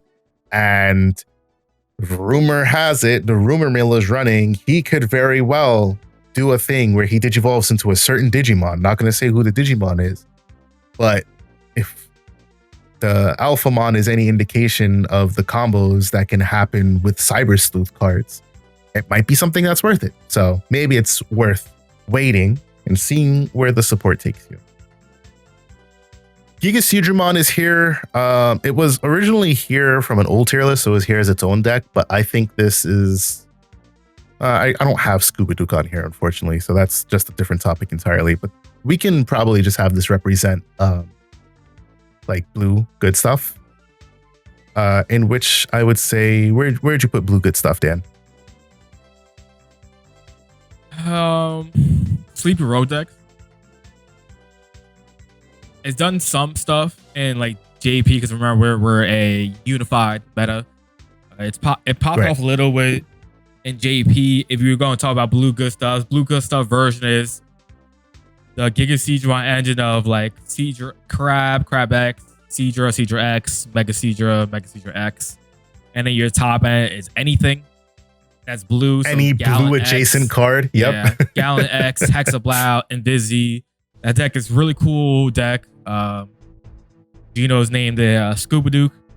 Solid deck. I think it's definitely a rogue sleepy deck. It can counter some of the top tier decks for sure. And obviously, anything that plays in Gallant X is a strong deck if you think about it. Because Gallant X is busted. If we're going to talk about GigaSeadramon version, GigaSeadramon I think is also sleepy rogue deck in the sense of, especially with the new support. You can OTK people out of nowhere. It doesn't matter what it looks like. You go, swing 2 checks on suspend, swing 2 checks, swing with a champion or something because you don't play out Digimon, and then you go Omni extra game. It's really easy to do that. If you put them at 4 checks, then you don't even have to worry about the champion swing. You go 2 checks again, unsuspend, 2 checks, Omni for game. It's very, very strong combos you can do. You can obviously have Omni X in the Scooby-Doo version as well because you could do a lot of checks at once as well and go for game. Solid deck. Is the top stair for it currently not too much, but I think just because people aren't really playtesting, there's no protection in that deck unless you're going Gallant X. So it is very you have to glass cannon, so to say. Very glass cannon. So you better hope you scramble into something. For sure. This Volder Arm is here to represent Excel. Unfortunately, this is like, I think Volder Arm Volder Arm like leaves us at like the top of locals level because like Volder Arm is a really good card, but Excel as a deck just. The problem is getting there. Can you get there fast enough in today's meta? Sometimes you really can't.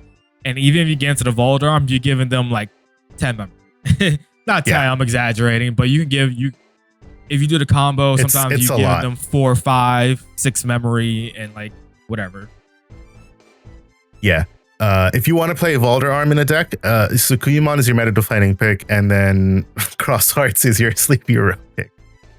Examon, this is my boy. I love Examon, but realistically, this motherfucker gets bodied by like everything. So like he's also straight up locals level. There's a reoccurring joke in our group chat that I am no longer like the Examon person because I refuse to pick up the deck. But I know when to cut my losses is the problem. I like to play bad decks. Examon right now ain't it for me, Chief. No way, Jose. Examon suffers from being a level 7 DNA that sucks complete donkey dick. I'm sorry to put it like that, but that is straight up what the case is. When you look at the likes of DNA Omni, they have a very easy way to get into Omni. Now, granted, they get to skip essentially 4, 5, 6 or 4, 5 to get there. But they have a very easy way to get into Omni and a very easy way to get back into Omni when Omni gets removed. And with Ultra S coming, they're even better off now. Imperial is a level 6 DNA deck, but they have to build 2 stacks to get there, and they do it with a lot of ease. And they also build up another stack with super ease once they get into it. Examon has protection, but it is susceptible to de-digivolve. It is susceptible to DP reduction. And guess what has both? This can play Darkdramon Ace. This can delete you, and then you'll suspend, and then they'll come down and try to delete you again because they just have ways to get rid of you. And then you're just like, oh, damn, I guess, yeah. This has DP reduction, and then also can prevent your digivolving effects, meaning they can shut off your Ace plays if they play the pause plugin. This can strip your sources. This can say you can't play Digimon by effects, which means it shuts off your option. I forget what it's called.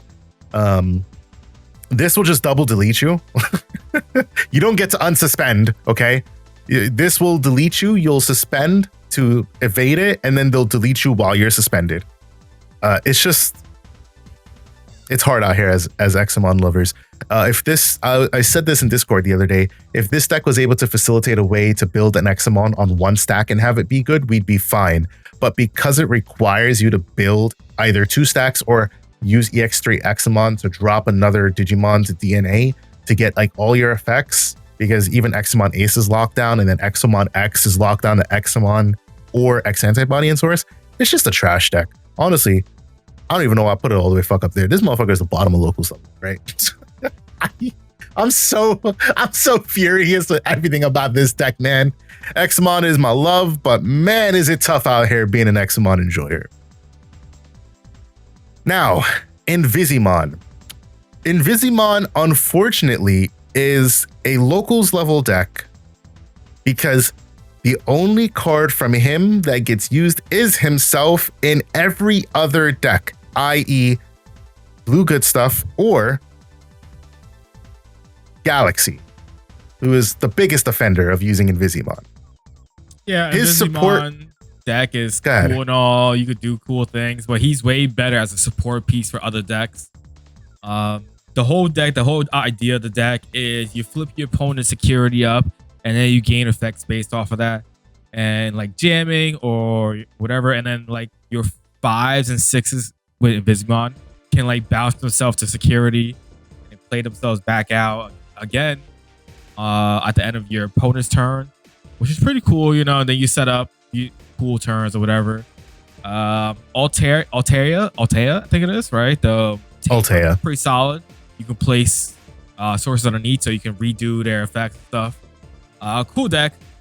Just locals level right now. Ain't nothing to it. Yeah. In the same vein, we've got Galaxy. We've talked about Galaxy Engine in the past, that it should be eroded. It needs to go because deck just does stupid things. If you guys take a look at the new support, what the new support does is nothing like what it allowed you to do of old.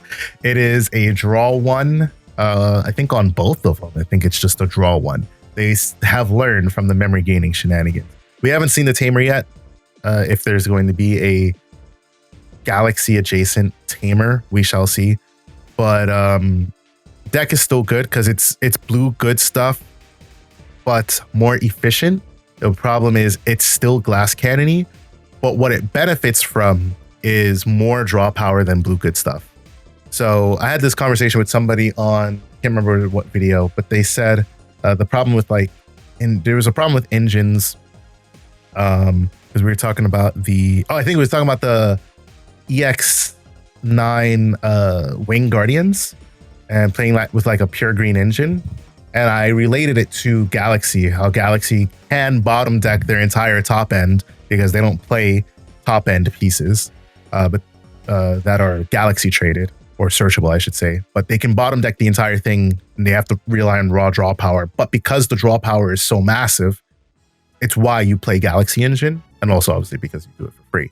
But with that in mind, they are getting a promo that they could very well play in the deck because the promo is really good. It is Apolomon Ace, which I shall pull up here real quick because people probably haven't seen it.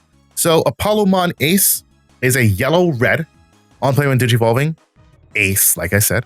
To one of your opponent's station 1, you do neg 4k for each of your Olympus 12, and then you delete up to 7 total play costs, so it can essentially pop 11k. You don't probably care for this end of turn. That's for actual GraceNova deck. But if you do digivolve into some level 7, you have end of your turn, one of your Digimon may attack, which is cracked. Depending on what level 7 you're playing, if you're doing something ruin mode, you would give up a lot of memory because you would overflow 4. But if it means that you can do neg 10k to your opponent's board, that is probably worth it.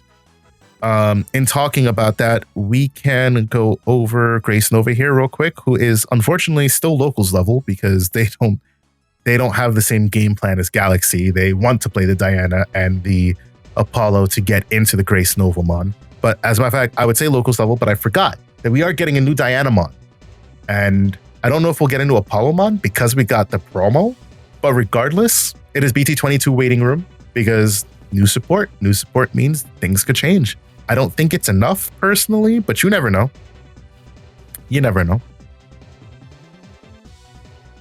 Next up, Alphamon. But so at some point, we're going to have to start defining different Alphamon versions. This is the Chronicles Alphamon. That means your game plan is you're playing the Koda and Yuji to get out Alphamon and Oryumon to get into this Oryukin Ace. Locals level. Gatekeeper. Locals level. Gatekeeper. Locals level. Gatekeeper. So this deck has access to tools that can make it really tough to deal with. Alphamon is Barrier. Recover 1, you get to build up another stack in Raising, and when security stacks are removed from, you do a -8k. Orumon says you de-digivolve X, can't remember, it's de-digivolve 2, and then you pop, or when security stacks are removed from, you pop Lewis DP. Or you can Ace is Busted, we already knew it was, when security stacks are removed from, you just gain 3 memory. That's an all turns effect, doesn't matter who's security. And then it's also a -15k till the end of your opponent's turn. And if you DNA, you get a trash your opponent's security and recover 1. So it is literally doing Lucemon things, but better. You also have protection from your Alphamon that says when it would leave, you just trash security, it doesn't leave. It's most susceptible to de-digivolve, being a level 7 ace that will overflow 5. But the deck can punch you in the face and you cannot be expected for it. That's why I would say Gatekeeper. Why do you say locals level? Because it's trash. All jokes aside, it just doesn't. I hate this guy. The problem is with Chronicles and Excel and a lot of the early new traded decks, they need like another line of support, and we're just not there for Chronicle, in my opinion. You can do some cool shenanigans, right? Greymon is a great card. Orumon's solid. Alphamon's a good card. Or you can, like you went over there. Don't need to go into it. They're all really good cards. It's just a matter of like, all right, getting there. And then sometimes you get there and then you go, oh, just de-digivolve my, or you can, you know, and then you're just like, oh, I'm screwed. Some decks are just too fast for it. There's a lot going on for them. These decks out like Excel and Chronicle, they just need way more support than what they have currently. I'll concede on that. Next up, we've got Ghosties. This is Necromon. This is like locals level. It is locals level, and like there should be like another category here for like Liberator waiting room, which I'll make, because like this is a deck that reads that it should be cracked. It should be busted, but it's not.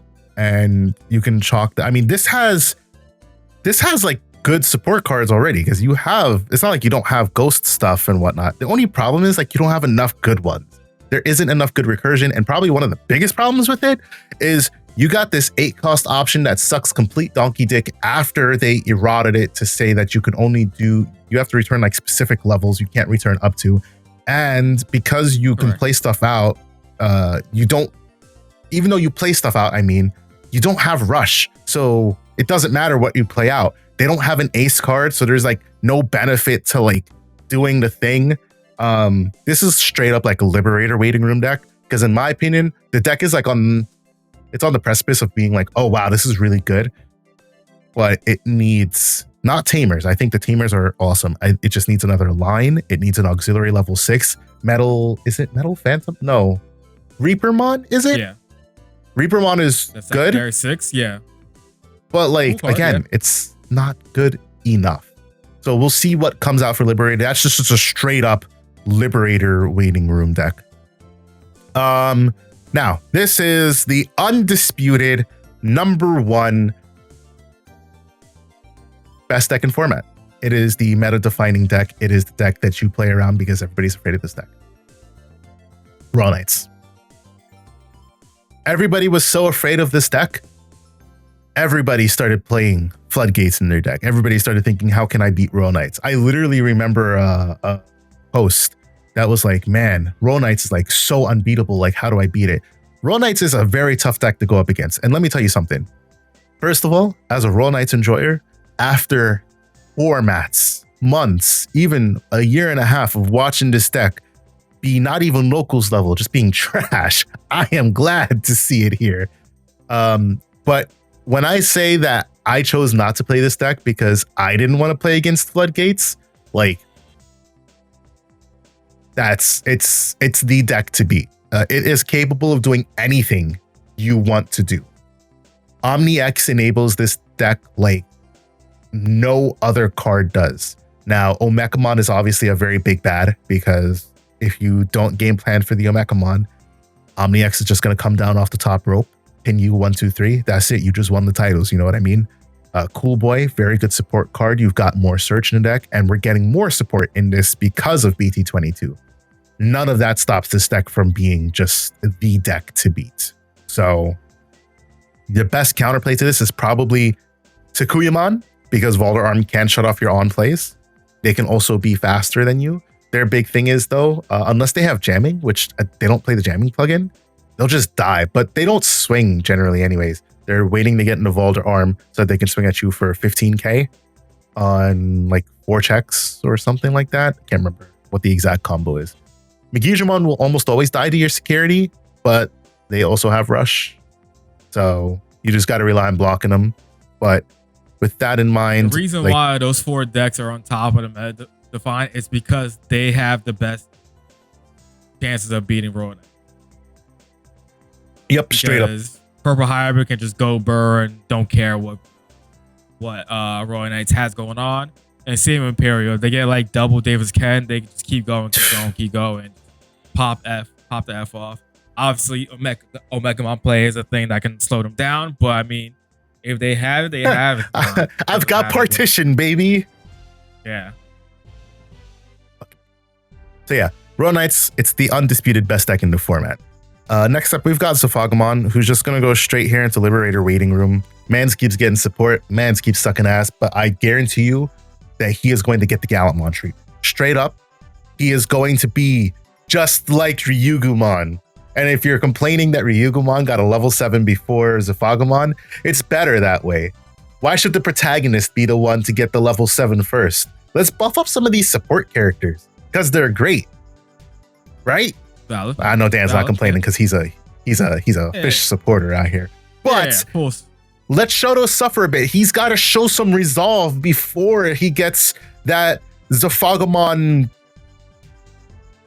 burst mode or whatever the fuck his level 7 will be called. Now, if I were to actually put him on this tier list, I'd say he's like probably like top of locals level because Medieval Gallantmon is a card and Medieval Gallantmon is Strongs. But his biggest suffering point is the fact that he actually has a shitty like secondary line, straight up. So yes, that is Zafagomon. Gamamon. I was really high on Gamamon. I hate Gamamon, but I was really high on Gamamon, and I thought this deck would do things, but it hasn't. Because it hasn't, unfortunately, if you're a Gamamon enjoyer, I'm sorry, but this deck is locals level. But if you wanted to make the argument to me that this deck could be Sleepy Rogue pick, I would. You just got to show me a top first. The new support for this deck is like stupid. Fantastic. It's fantastic good. All the new support is good for it. It's Gamamon. Insanely good. Right, it's Gamamon. Exactly. If it wasn't, actually, as I say that, so I was going to earmark this deck. So Gamamon sucks, but you know what deck is actually good? I guess I was going to use this to mark that. Hero Slop, which... What do you have for Adventure? The Metal Garurumon Ace. He's somewhere here. Okay. It's hard because they all share cards, right? Like, obviously it's all hero. It's all the same thing. I think Hero Slop is... The problem with Hero Slop, probably why I'd leave it like right here, because we witnessed this. It's very piece reliant. More so piece reliant than like other decks. Like it's a very specific one-time combo. But like when it does what it actually, maybe I'm talking myself to like over here. But when it does what it does, like wow, the whole play is cracked. You go into superior mode, you get to swing over something raid piercing with the DP, and then you can just go into Gaiamon, link Dogachmon, unsuspend, trash security, swing again, do the thing. Hero Slop is much better use of the cards for Gamamon, specifically the hero, because it sees when cards are put underneath, giving you both card economy and memory economy, which is really good.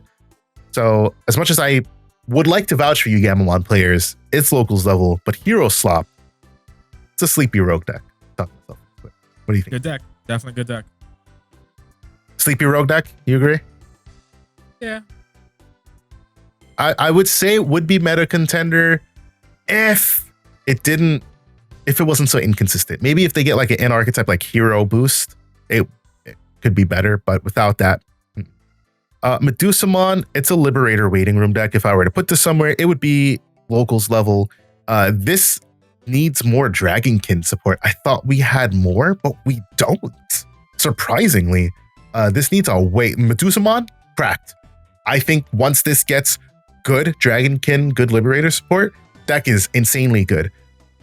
But it is just not good enough right now. If you want to play Medusamon, you're better off just throwing this card in Galaxy. Or I wouldn't, but even Red Hybrid. So yeah. Great. Galacticmon. That's a contending deck. Galacticmon's downfall comes from these decks being faster and punching you in the mouth faster, and also being able to deal with your Galacticmon with relative ease. However, Galacticmon has a card that says, when I swing with my Galacticmon, unless you put a body in front of me, I am going to put your security 1 and swing for your last security. That in and of itself means that this deck is a contender. That card, Ragnarok Cannon, is insane because you get the free play off of the Galactic. The only issue with the deck is how fast can you do it. I had a case against Magnamon where I built a perfect Magnamon stack, or I built a perfect Galactic stack, 2 layers of protection, was able to like block attack, do the thing, and they still won that turn, unfortunately. So it just suffers from a fast meta currently, but that deck is good right now. It is good. Just suffering from better decks being we're better. not gonna talk about how that boy got some actual regional wins by any chance, yeah. Now It did get some wins, right. Dan's right. Maybe bottom meta defining. Nah. I can't, because it won a cup. It wasn't one. I think it was at least 2. It was at least 2 regionals he won. He won actual regionals. Did it win an actual regional? Yes, it won a EU regional or something like that. He eyeballing, you know? I will give it the top of contenders, but because it has such poor matchups into basically all of these decks, I can't put it in. That's fine. But I will give it top of contenders because I did forget that it. I didn't realize it had an actual regional win, but it did win 2 store regionals over here as well. So it did. Deck is really good. Just it's slow. This Strip Source, IPM Ace. This DP Neg. This I don't care what you do. Actually, well, as long as they're not blowing up your tamers all the time. But generally, it's pretty much like I would say maybe like 55-45 in Galactic's favor. Magnamon is and then so that's that. Hunters. I really like this new iteration of Hunters. Where are we putting this, Dan? Contenders. Hunters got, another line and it made a really good deck, honestly. Actually, yeah, I mean, bottom of contenders, maybe. I don't know. It's really tough to place it because it was weird. Hunters like popped off in the beginning, like you saw it running around a lot, and then it kind of like folded. It might have been because it turned those Hunters players turned more into like the hero swap. Maybe. I would agree. And they added a guy. Oh, yeah, also Hunters added the Gaiamon combo with Dogach, which adds another attack at the end of turn, and you like win like that. Maybe Sleepy Road deck. I don't know if it has any result. It doesn't. But I'm personally. It became a really good deck again because of the new support. I would personally advocate for it to be in contenders. You have a better Tageru now to play. Not that you don't play the other one. But you have a better one. You have a defensive play in Darkdramon Ace. Your new Arrestor is like old Arrestor is cracked because it's removal. This Arrestor has Raid and Piercing, which is really nice. So you can just swing over whatever's in your way. I guess probably the only reason I would put it in the top of Sleepy Rogue decks is because if you're not going into the old Arrestor, you don't have a way to remove an ace body. But the new arrestor is so good. So tough. I'd probably say top of Sleepy Road. Or I guess because it hasn't had a second place top, it'll go behind Donkey Nog's Toolbox. But that's probably where I'm comfortable putting it at. But I do like Hunters a lot. I think Hunters is just like Xros Heart. It's a deck that's still good. And because of the support, it can punch face. Next up, we've got Appmon. Trash. Locals level. Or BT22 waiting room.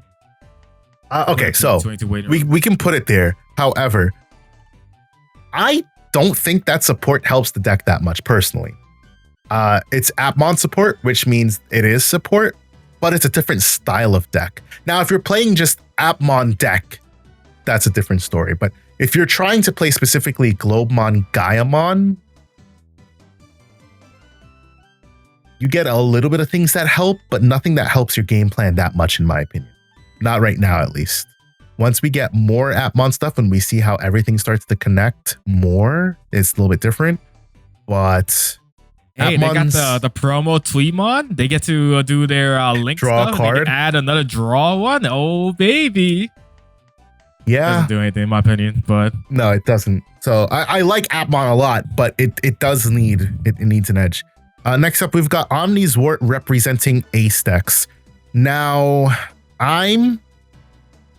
if I were to put this deck on a tier list right now, this is a Sleepy Rogue deck, realistically speaking. But I'm gonna put this. It's not even BT22 or Liberator waiting room. This is actually like EX10 waiting. The reason it's EX10 waiting is because Blackboard Greymon Ace. What this deck or what this card facilitates, being able to play out, I think it's 2 black or purple cost 7 or lower bodies right there. 8 means that it's cost 8 or lower. I believe so, yeah. The ace cards that we keep getting, like Blitz Greymon Ace is good. I mean, shoot. Because of that, actually, as I say that, if you're playing an Omnizoo deck, because of the Blitz Greymon Ace and what's the other one called? GraceNovamon, they're both black adjacent. So you can play both, play out both. One's going to Digivolve, the other one's going to, what's the word? Bottom deck or whatever, and then end of turn 2 of your Digimon may DNA into Ultra S and then attack. Actually, all right, I'll take this out of BT22 waiting. I'm gonna say this is like, where's Omni at? The Ultra S is right here. I'll say it's around there. Because yeah, it's Ace Zoo, but you know only a specific type of people enjoy Ace. Maybe we should have had our separate categories like we were going to say in the beginning. Full disclosure, we were going to have separate sleeper and rogue deck categories, but we decided to combine it. But maybe now we should have had the 2 categories. But for now, put that shit in locals though. Stop playing over here. Nah, Wildin'. What are you talking about? No, as someone who loves playing DM Omnizoo. Oh, wrong one. As someone who enjoy a DM Omnizoo, I know what it is. You're giving your opponent 6 memory to work with. Offer up, yes, you're setting up your ace plays. It's cool and all. Like, trust me, I get it. But there's certain decks that can out them so easily. Obviously, Beelzemon is not one of them. But man, like, you know, a lot of other decks, they can out them pretty easily sometimes. If you're able to pop off, like we saw on Ascension, you know, with my man's Ghost Vector. That IPM Ace play, baby. The IPM plays was goated, you know what I'm saying? But it's tough for me to say because the deck is very reliant on giving your opponent a lot of memory. There's hard playing 5s. Even like the Ace version doesn't even like. I think they all turn to like DM Omnizoo in a sense. You don't even have to run the DMs. Yeah. You just run the 5s to get the searches. Yeah. Off. You don't have to run DMs if you don't want to. I think DMs just makes it a little bit better, but that's neither here nor there. I just think it's just It's hard without Mother Shoto too. Like not having the Mother Shoto to slow your opponent down is very hard. So And because of no Mother Shoto, I'll concede. There you go. I'm so only because you brought up Mother Shoto, which I did forget about. If it had Mother Shoto, that was staying in Sleepy Rogue. Because that Ace, you know, like the Mother Shoto decks were fantastic decks that were around. You're able to slow your opponent down from killing you. You had your Ace plays. Sometimes you were running the Black Tamers or whatever, and you get into a bunch of other stuff, and you play Edamon and so on. But yeah, it's hard for me to say without having that big bad blocker, right? Yeah, that is totally a fair point. Next up, we've got Link Dragons. I'm sorry, guys. Y'all, we all love it. The boss monsters are great, but man, they're just so heavy to get into, and the line just doesn't kick in enough. The boss monsters are fine. We don't need more boss monster support. Once again, we just need like an in-archetype memory boost to let us do things or reduce the Digi-Evolution cost, like that crest that we saw. Something like that gives us a free Hina and then lets you Digivolve into, you know, the Earth Dragon, Machine Dragon, Sky Dragon. I think that would be great for the deck. Could be a big boost. Not enough to compel it all the way up here, because I still think it needs another line, but I love it, but that's where it is. Green Ranger / Green Good Stuff. Wait. This deck performs in Japan, right? A little bit. Define a little bit. Is it enough to put it in Sleepy Rogue? Because deck reads really good. The problem is it hard counters real nice. Like it can smack up real nice, no problem. I would say Sleepy Rogue deck. I would think so as well. You have native access to Medieval, native access to Safaga Ace. Yeah, Leopard X is a crack card. It's Anubis, but green. Green Anubis, baby. You have access to a lot of good aces. Safaga Ace, Medieval, which is not an ace, but Medieval is played in it. Puppetmon Ace, Cherubimon Ace. What else? I mean, realistically, any other aces as well. Literally, whatever really green adjacent card you want. You can honestly get to Leopard X pretty easily and fast. You have the Palmon combo where you gain the memory when you suspend. Pal X combo, I should say. You have the Togemons, I think it is, that lets you reduce Evos if you play that. Or something like that. The Toga X inheritable. I don't remember what it was. It's the Togemon if you have a Tamer in play. That's what it is. You have Blossomon, you have Argomon potentially, you have any of the low 5 absorption sometimes to get into Leopardmon and Leopard X, all that stuff. Good deck. It's fragile though. Fragile as all hell. But, yeah, for sure. I think it's definitely a rogue. You could probably put it bottom. It's fine. Probably the best green deck. I think it's better than those decks. Yeah, it's probably the best green deck right now. It's not saying much about green decks in general. Yeah, for sure. Yeah, Green Ranger good. Ragna, sorry, Ragna enjoyers. Put that at the bottom of locals. You're right here with Examon. It also needs a better bottom end. We're not talking 7s or 6s. We're talking your straight bottom end. We need a searcher with an inheritable. We need an in archetype. Not like Garnet is great. We would benefit greatly from a memory tamer that's in archetype, as well as something that could reduce the evolution cost for us just the same. So you're sitting here waiting.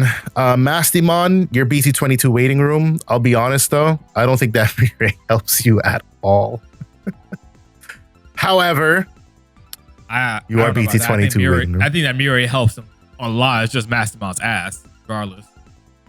Your 3-cost Mirai. Let's look at this. It's start of main by returning her. You may play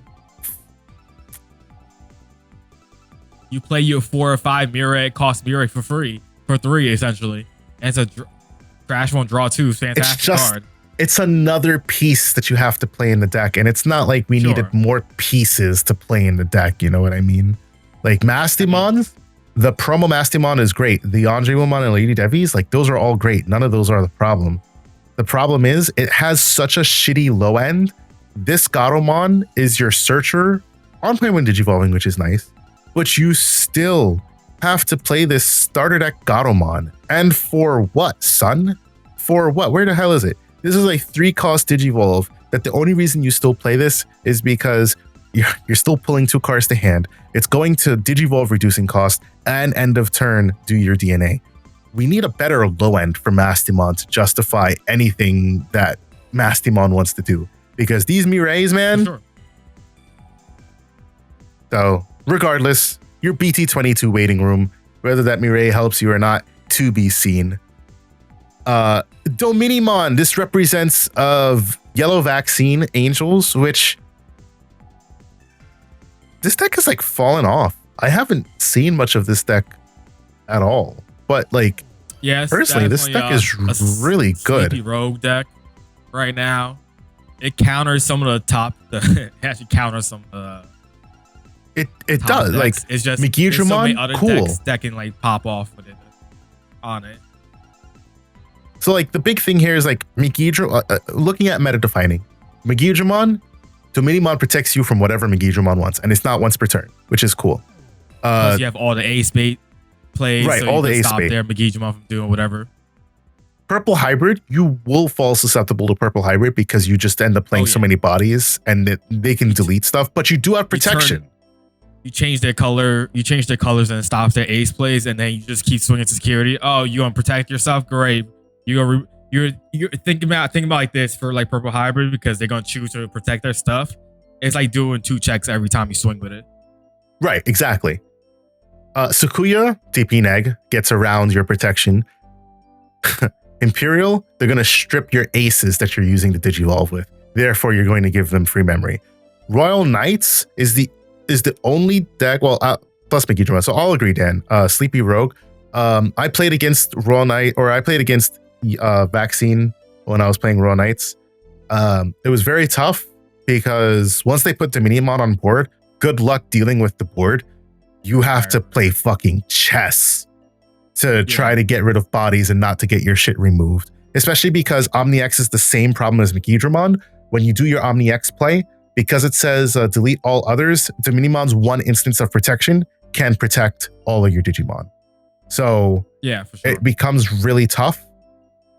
So I will give it Sleepy Rogue because it has good matchups against Meguidramon and Royal Knights. But any decks that have like only deletion based effects is like hard counters. Like Emperor Greymon, Red Hybrid struggles against Dominimon.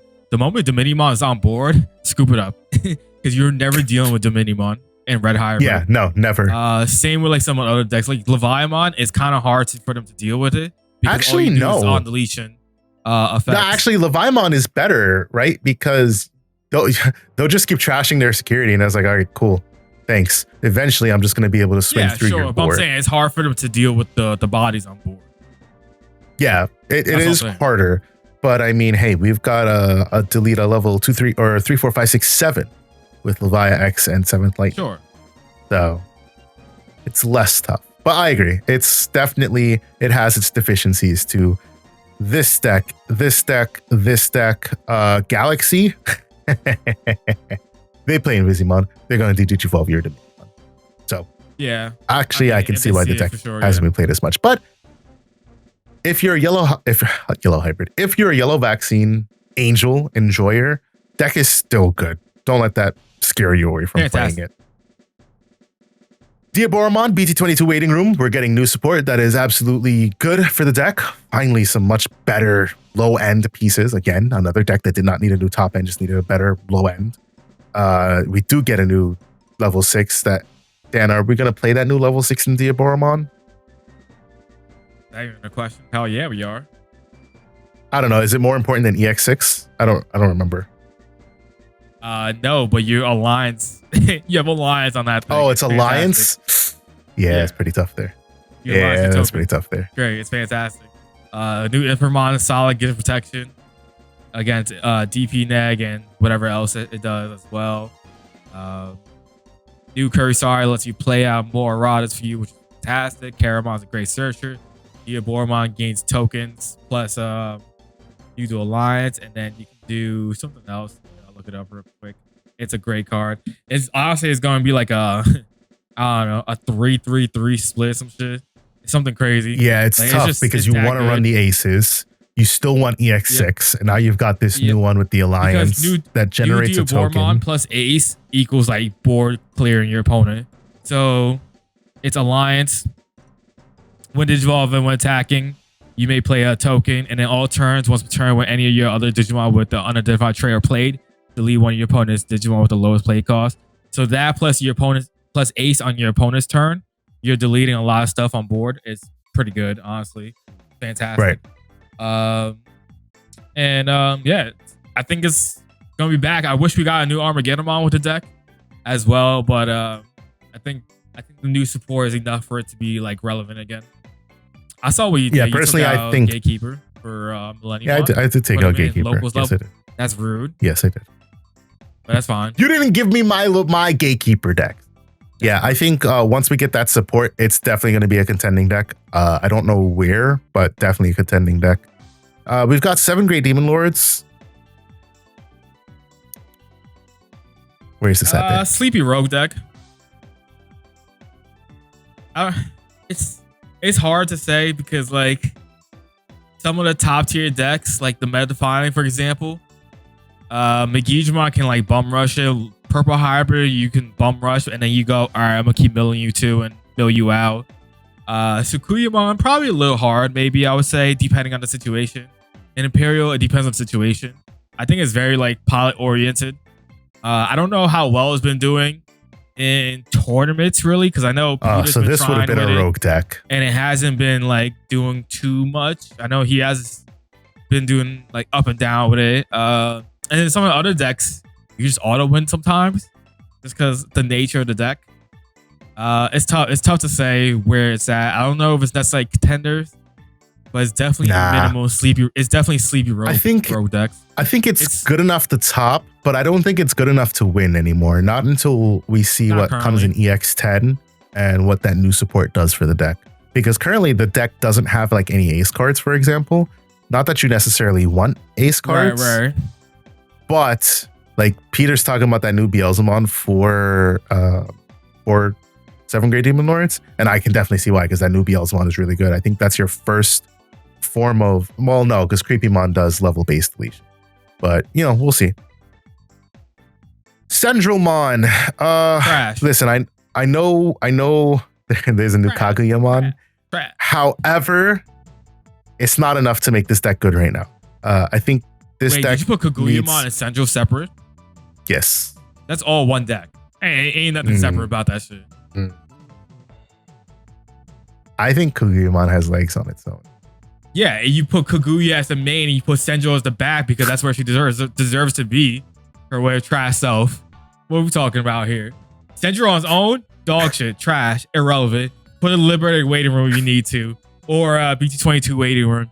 Kaguya, on the other hand, is where it's at, and you put Kaguya as a 4-up, and you say, I'm the mainstay now. Like just like Savaga, you go meet evil, carry Savaga. That's what Kaguya is doing for Central nowadays. All right. I don't know. I think she could be a sleepy rogue deck because the Kaguya on itself reads correct.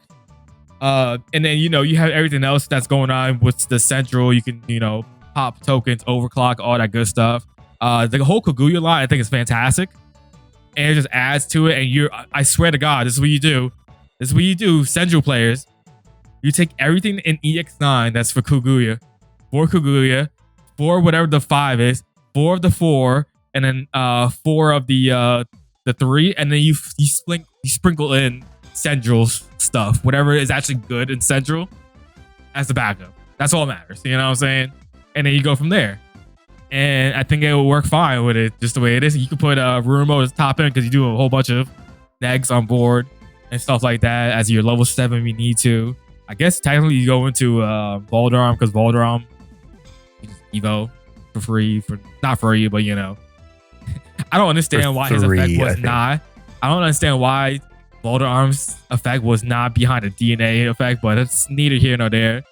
I think it could be good. I know it already topped Eagles Nest tournament on the EX9 stuff, so I think it has the legs for sure.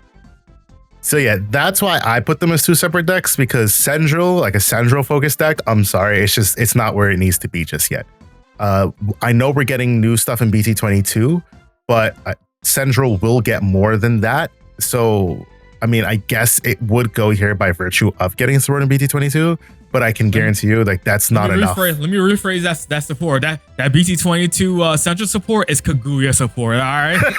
No, but that's a fact. And that's why I put Kaguya as a separate deck, because I think if you focus on Kaguya is cracked, all right? Like, straight up, Kaguya, Alliance and Blocker for all of your tokens and Puppetry Digimon. When other Digimon are deleted, delete one of your opponent's lowest level, and you get to play out a free puppet trait from your trash. All of that is really good, and it's 3 cost Digivolve in Archetype. You have protection from Karakuramon, which does Digivolve for free, depending on how you play your deck. Kokeshimon and Hanimon are like, okay, what their biggest advantage is this inheritable. When one of your opponent's Digimon attacks, you can delete something to end the attack, which can be really nice. Because it's purple adjacent, yes, you would pay 1 to Digivolve on a purple egg, but I think this has more legs leaning into the purple side of things than what yellow is currently able to offer. So that's why it's a separate deck. I'll give it Sleepy Rogue. I'll give it bottom, probably just ahead of like these 2, 3, 4. Just because I think it is capable of doing things on its own. Nature Spirits. This deck is like just straight locals level trash, unfortunately. Nature Spirits deficiency suffers from, you guys can go watch my Nature Spirits deck talk, which I will try to link in the description down below, or have a card pop up on screen or some shit. We're at what, 159? I'll try to remember that. What this suffers from is being the first field deck, unfortunately. They were experimenting with this and it suffers for that. That is straight up the case. If we look at the other field decks, the next one up is Deep Savers, who is a much better deck, but it doesn't have any like tops to show for it. So I'm just going to say it's like here around top of locals level, but it has a really good top end because of MarineAngemon Ace. MarineAngemon Ace is insanely good. It's a D-Digivolve, bottom deck a 7 or lower, I think. Yep. Yeah, bottom deck play cost 7 or lower. And then while you have 1 or more memory, none of your opponent's Digimon can suspend, which is really good. And then of course you have the Aegistramon level 7 DNA that is going to bottom deck 14 play cost worth. And then if DNA, you can play 12 play cost worth. And then it has the effect, while you have 1 or more, none of your Digimon are affected by opponent's Digimon effects. While you have 1 or less, none of your opponent's Digimon can activate on play effects. I think the deck has legs. I think it's really good. Yeah, it's good. But it hasn't had anything to show. Yeah, it hasn't had anything to show for it. The next field. If you have NSO over there, put NSO in locals level because it's just not doing anything as well. It's like right next to Nature Spirits. I think it's better than Nature Spirits for sure. It is for sure, and it's up there with these Savers. I think. Cool. Bulbalda is fantastic card. Rapidmon Ace, fantastic card. Is just we're just not there. These decks, these field decks need more support to be better. No. We've got Wind Guardians. Wind Guardians is the best of all the decks so far. Now, obviously, it's just coming out, but it reads to be, I don't know where, so I'm just gonna drop it here because it's going to be mostly green adjacent. I think it's better than Green Ranger. But if we go take a look, I mean, we talked about it on pod, on the EX9 set review, so we're not going to go too much over it. But Vortex, fantastic line. The Cernu is crazy. Plus piercing. Cernu is crazy, and you've got some really good Wing Guardian adjacent stuff that makes this deck kind of really cracked. So that's my opinion. I think the deck, I think it could be the first field deck to top, but I don't know if it's there yet. So we'll see. Musketeers. Right. I would love to put this in Liberator waiting room if they didn't give Violet Necromon. So no. I'm just saying, I would love to put it here if they didn't give Violet Necromon so quickly. Like, it's like, oh, Violet plays all these like expensive decks, but like she played Muskets for like 1 chapter and then it got tossed out the window. So where's our support for Muskets? Nobody knows. Well, they gave it support with the mix of like the Alphamon ones plus. Oh, right. So yeah, we did get the Alphamon ones. So it's like, okay. It's still trash though. The deck. It's okay. And promos. Lilith Mommy. I love Lilith Trash. Mommy, but she's like just nowhere. She needs more. You do a lot of cool things, but you need more support. We need more low end for sure. Heavy Metal Dramon, Dan. Liberator waiting room. Yep. Trash. Moving forward. Moving forward, cool. So the whole point of the deck is you get your whole trash, your hand and your trash, and then you do effects from the trash, like Evo from the trash, or play Digimon from the trash. Heavy Millenniummon Ace, fantastic card. Even the old one is fantastic, but like getting there sucks, and then you have no cards in your hand, so you have no hand advantage, and you can't ace from the trash. Why would you make a deck that's about being the trash? Yep. You can't ace from the trash. I hate it here. Yep. As a heavy metal enjoyer, I play tested enough of the deck to know like it's a struggle fest to play that deck. You need to have both Yukis on board. You need everything to go right. It's just terrible. It's just not a good time right now. For sure. Dinomon, that's BT22 waiting room. We just got a new X line revealed. The whole X line Agumon X, Dark Tyranno X, and Metal Tyranno X, or Metal. Metal Tyranno. Is it Metal Tyranno? Metal Tyranno X, which are so insane. It's just it's what Dinomon needed. Not another good boss monster, but a good support line, and we have that. Now what we need is another Ritaro. Low-key though, Dinos might be the best Liberators deck currently. I think that is. Oh, what other Liberator decks are up here? This is the best This is the best Liberator deck currently. We ain't counting as a Liberator deck, but anyway, move forward. This is the next best Liberator deck currently. The 2 cards as a Liberator?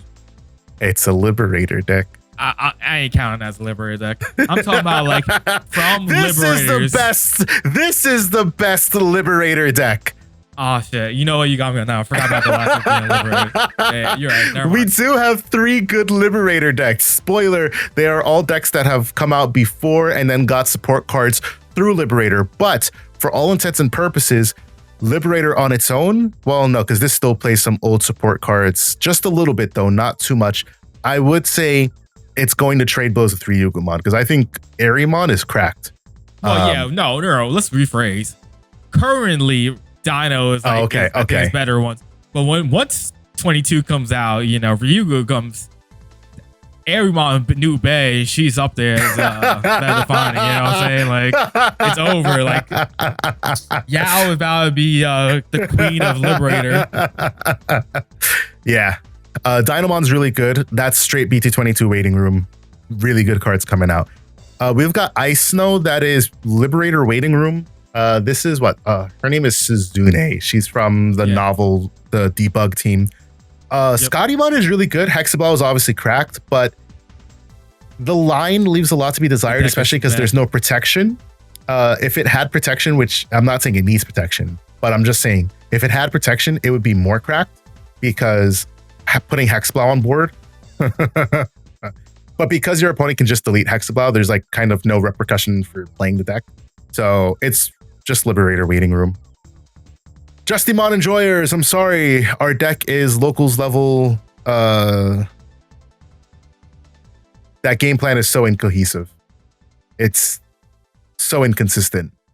And as someone who's actually like played more Justimon than this guy over here, he's the one that's claiming to be Justimon enjoyer.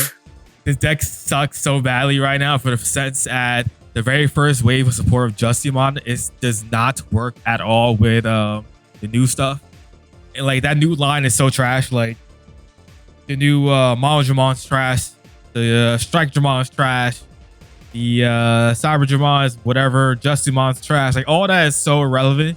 But because they haven't given us anything new to work with it, you're basically working with one line and you're working with a secondary line that's completely and utterly garbage that does not support the device mechanic of the deck at all, and the way the new Justimon wants to work.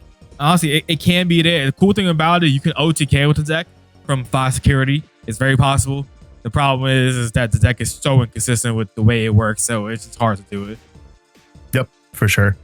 Pyramidimon, straight Liberator waiting room for the sheer fact that it is confirmed. I actually didn't expect Yao to get one before Close, because Close was confirmed to get a level 7 for Pyramidi. So it's actually surprising that Yao got it first and we had heard nothing. But Close is getting a level 7 for Pyramidi. Not that Pyramidi needs it, I'll be honest. It just needs a better secondary line and a better secondary level 6. But we'll take the level 7 for it. I think it's confirmed for EX10, right? For the 7. That's where they said it, right? So yeah. I think so. So like, if her you're not even and adding someone else, I think it's her and Arisa. So Central enjoyers. Wait till maybe, EX10. I don't know. But without that, it's locals level. It's whatever right now. It's a shitty black OTK deck. Like exactly, they had no reason to try to make it an OTK deck. It should have been, in my opinion, a little bit more like a board control deck. Like it should have had maybe Collision. I think actually Collision would have been crapped on it. I think it should have had Collision. I think he has Collision instead. inheritable. Does it? I don't recall. Yeah. So yeah. Gallantmon. Meta defining. Yeah. Fantastic deck. Do we even need to talk about Gallantmon? Yeah. No. It's Gallantmon enjoyers, rise up. Your time has been here and it's still here. Your deck doesn't get any worse. You can still OTK people. You can still delete shit. You are still a good deck. So have fun. Now, hi Andromon. I gotta double check the versions, but these two decks here, they represent I think High Andromon is version 3, which is a locals level deck. And Tidon Ace is a version 4 deck. If we had more support cards, I would put this in Sleepy Rogue. But because we don't, this is a locals level deck, but I think it's really good because of what Tidon facilitates, which is board spam. High Andro is like, meh, whatever. The version 4 stuff is really good. We also got the new version 4 stuff revealed, like I believe Vademon and Vegemon are level 4s. So, correct. I could be wrong. Correct me if I'm wrong, but yeah. Just waiting for more support, essentially. A Battlemon, from what I've heard. I was going to say real quick, just talk about O-Force so we can get out of the way, so that's not the final one. O-Force, BT22 waiting room. There's a lot more new support for it. It'll be fantastic when it comes out and move forward.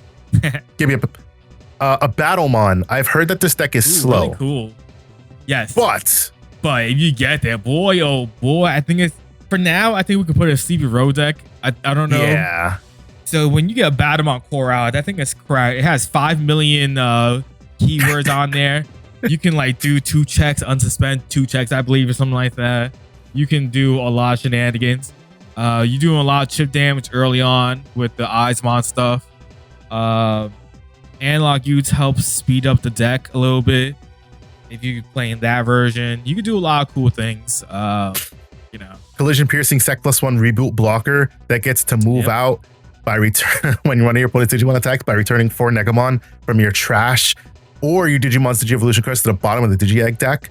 That when moving a new timing mechanic, you place by placing 3 level 6 or lower Negamon cards from your trash as its top Digi-Evolution cards, you get to pop all your opponent's lowest Digimon that has blocker. Yeah, that card's never mind about the unsuspend, insane. But yeah, exactly. I thought you were able to unsuspend with that deck for some reason. But you could final Zubagon punch him and do 3 checks. Exactly. It's so pretty cool. I think the deck has legs. Where it goes with it. Yeah. Same. MarineAngemon. Am I right, Dan? Now. Am I right? Okay. All right. I think it's contenders. Yeah. Crazy thing about MarineAngemon is you can OTK now. Would be OTK people now. There's a whole combo line you can do. I'm sure we've talked about it. You can do EX9 set review. Swing 2 checks. Affect the Megamon. You pop it itself. You strip the sources. You evo to Chaosdramon. You put those sources back and you just keep looping that basically. And that's how you get into your OTK and you can OTK people. I think it's gonna be fantastic. Assembly is really cool. I'm excited to see what it does for sure. Yeah, that deck is really strong. I like the new direction that they took it in. Don't listen to anybody who says like, oh, I don't like this MarineAngemon because it doesn't have the DP reduction protection, blah, blah, blah, yada, yada, yada. Listen, I know what deck up here is DP reducing? 1, 2, 3. And 4 over here. This is the only one you would have to worry about. This one does like a minuscule amount. It's not enough, or actually no, because they have ruin mode. But I don't think those are enough to prevent MarineAngemon doing what it wants to do. To say that EX1 is more worth playing, or to say that like the other effects shouldn't have been there to have the DP reduction. Anyway, it's not like right. You'll probably have it at like 1, and the big play would be to go Chaos X so that you can get that in stack. I believe at start of main phase you can get that one in stack or something. But I think the deck is a lot more versatile now because it plays on multiple things, whether you want to play a black base, whether you want to play a DM base, or you just want to keep playing the hard play style. Deck is still, I think this is a big buff for the deck. Gallantmon is BT22 waiting room. This has the promo, obviously, but we're also getting a new Gallantmon in BT22 that lets you do some dumb things. And we're also getting a, what is the name? Yuko Tamer? Yeah. So new Gallantmon. Really good card. It's Scorpion from Mortal Kombat. It says, stand your ass up, right into your ass. And then when attack targets change, you get piercing and 5k. You said it's Yuki? Yeah. Yuko? It's two U's. There we go. Yuko Kamishiro.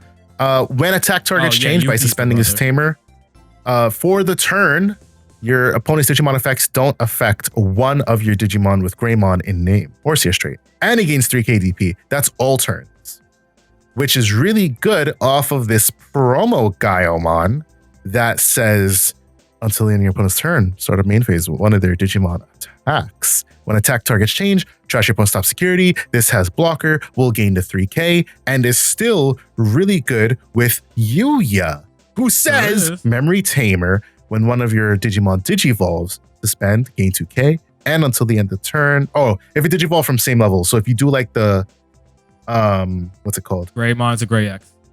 Greymon into Grey X, or if you do the BT or the EX4 Gallantmon into one of those Gallantmons, you get this effect that you're unaffected by your opponent's option cards, which means, like Dan said on pod, you can gain Magna X levels of immunity, which is really nice. And Greymon, so that's pretty good.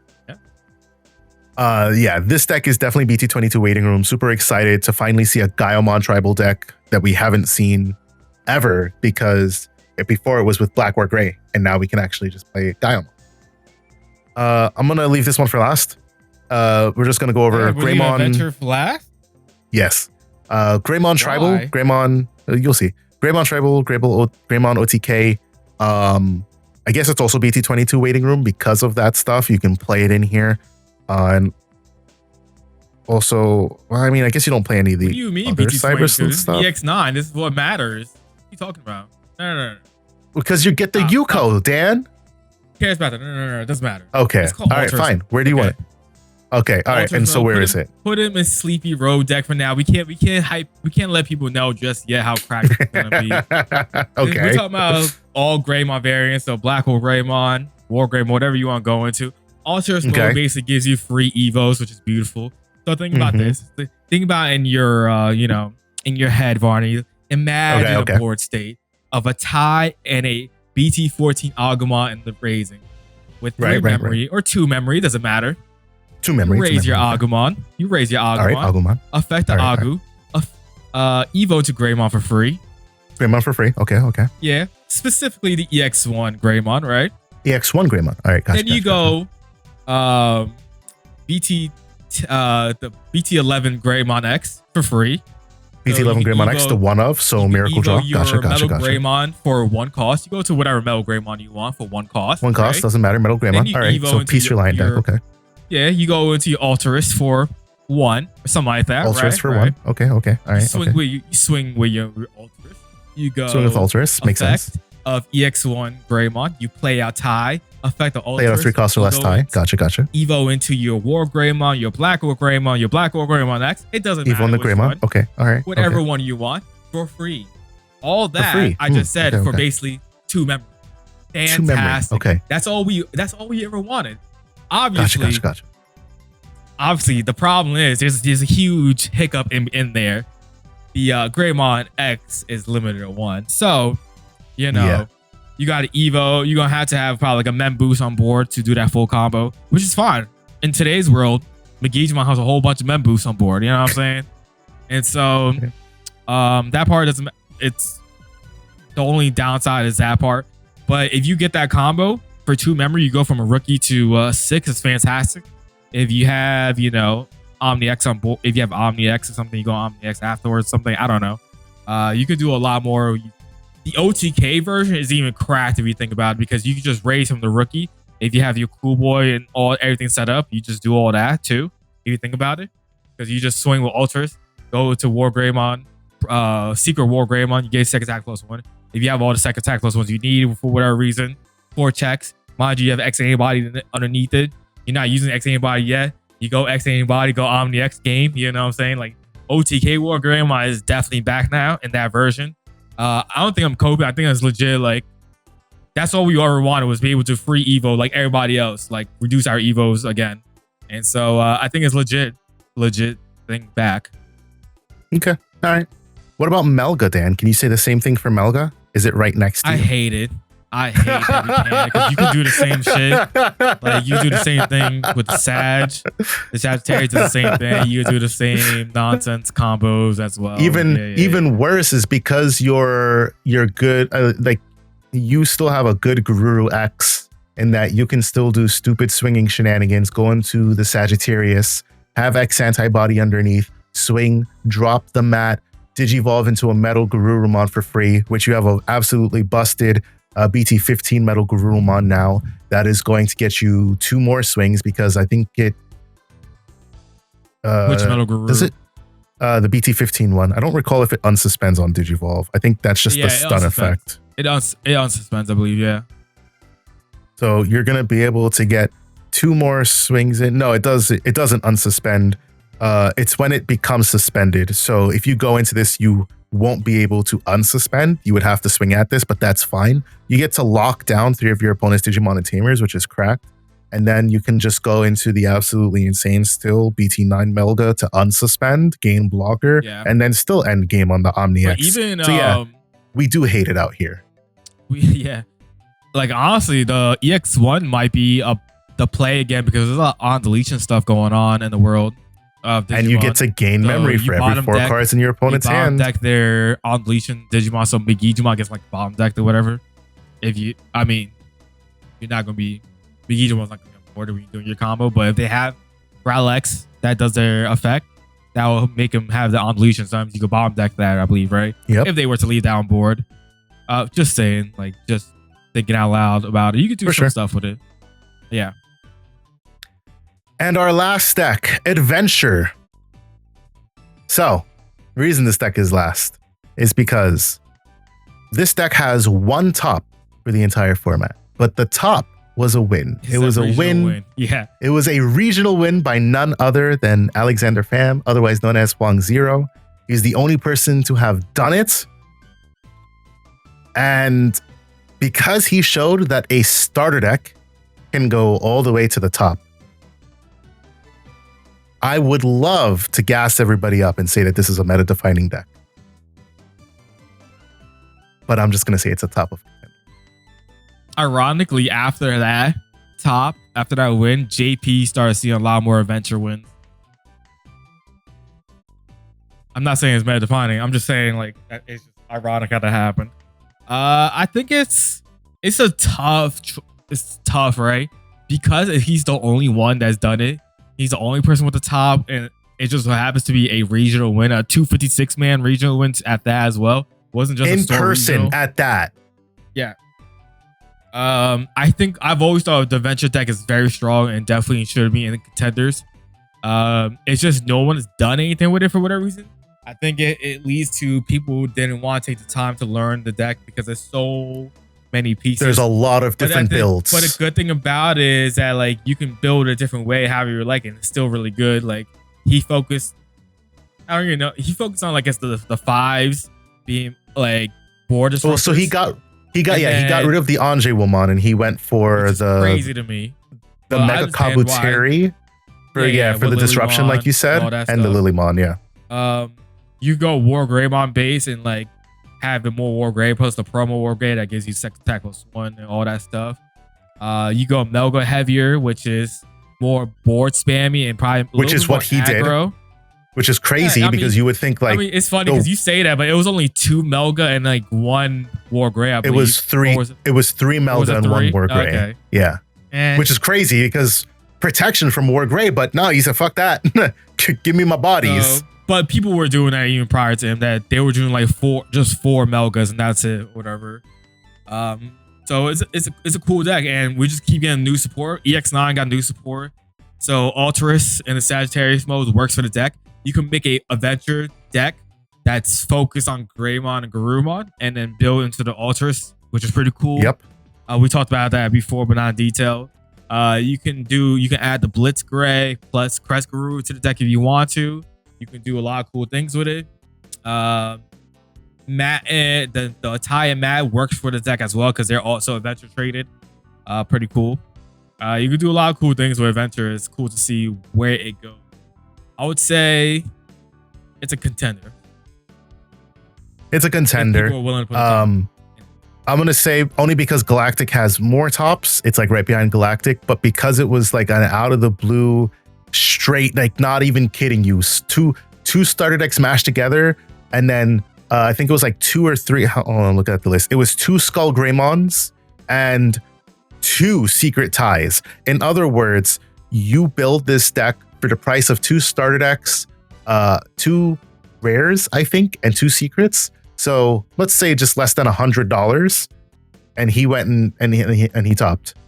Like if you're a beginner looking at this list and you want to start competing, you go to Huang Zero way because he did it. He showed that you can do it. Player skill is a thing. Luck is also very big for sure, but skill matters to get to the top and luck matters for taking it all. And he was able to do that. So adventure, really good, especially with the support that it's getting. So Dan, with that being said, is this the final look on our tier list? Does anything need to be adjusted, or are we looking pretty good? I think we're pretty good here. I think it looks pretty good. I don't think like as meta defining wise, it's not going to change too much because like I don't know. Nah. EX sets never really changed meta that heavily. They just add to it. So, unless your name is Anubismon. Yeah. So I think it looks pretty good, honestly. I'm excited to see what EX9 decks do, which is like MarineAngemon, Ultra S stuff. DM if it even does anything. Who knows? We'll see. Wind Guardian, Kaguya. Should be interesting to see what they can do for meta. Yeah, I agree. So that's it. This is the definitive and comprehensive EX9 versus Monster meta tier list. The next tier list will be shorter because we won't include most of these decks. Next set coming out obviously is BT22, which is due out in about a month's time. So you can expect another tier list from us in probably 2 weeks once all the reveals have wrapped up. So with that being said, thank you guys for watching. Make sure you drop a like on this video if you liked it. Drop a comment letting us know what you thought about the tier list. Did you agree? Did you disagree? And also subscribe, hit the notification bell so that you know when future videos come out. But thank you guys for watching. Until we talk to you guys the next time. Peace out. Catch you on the next one.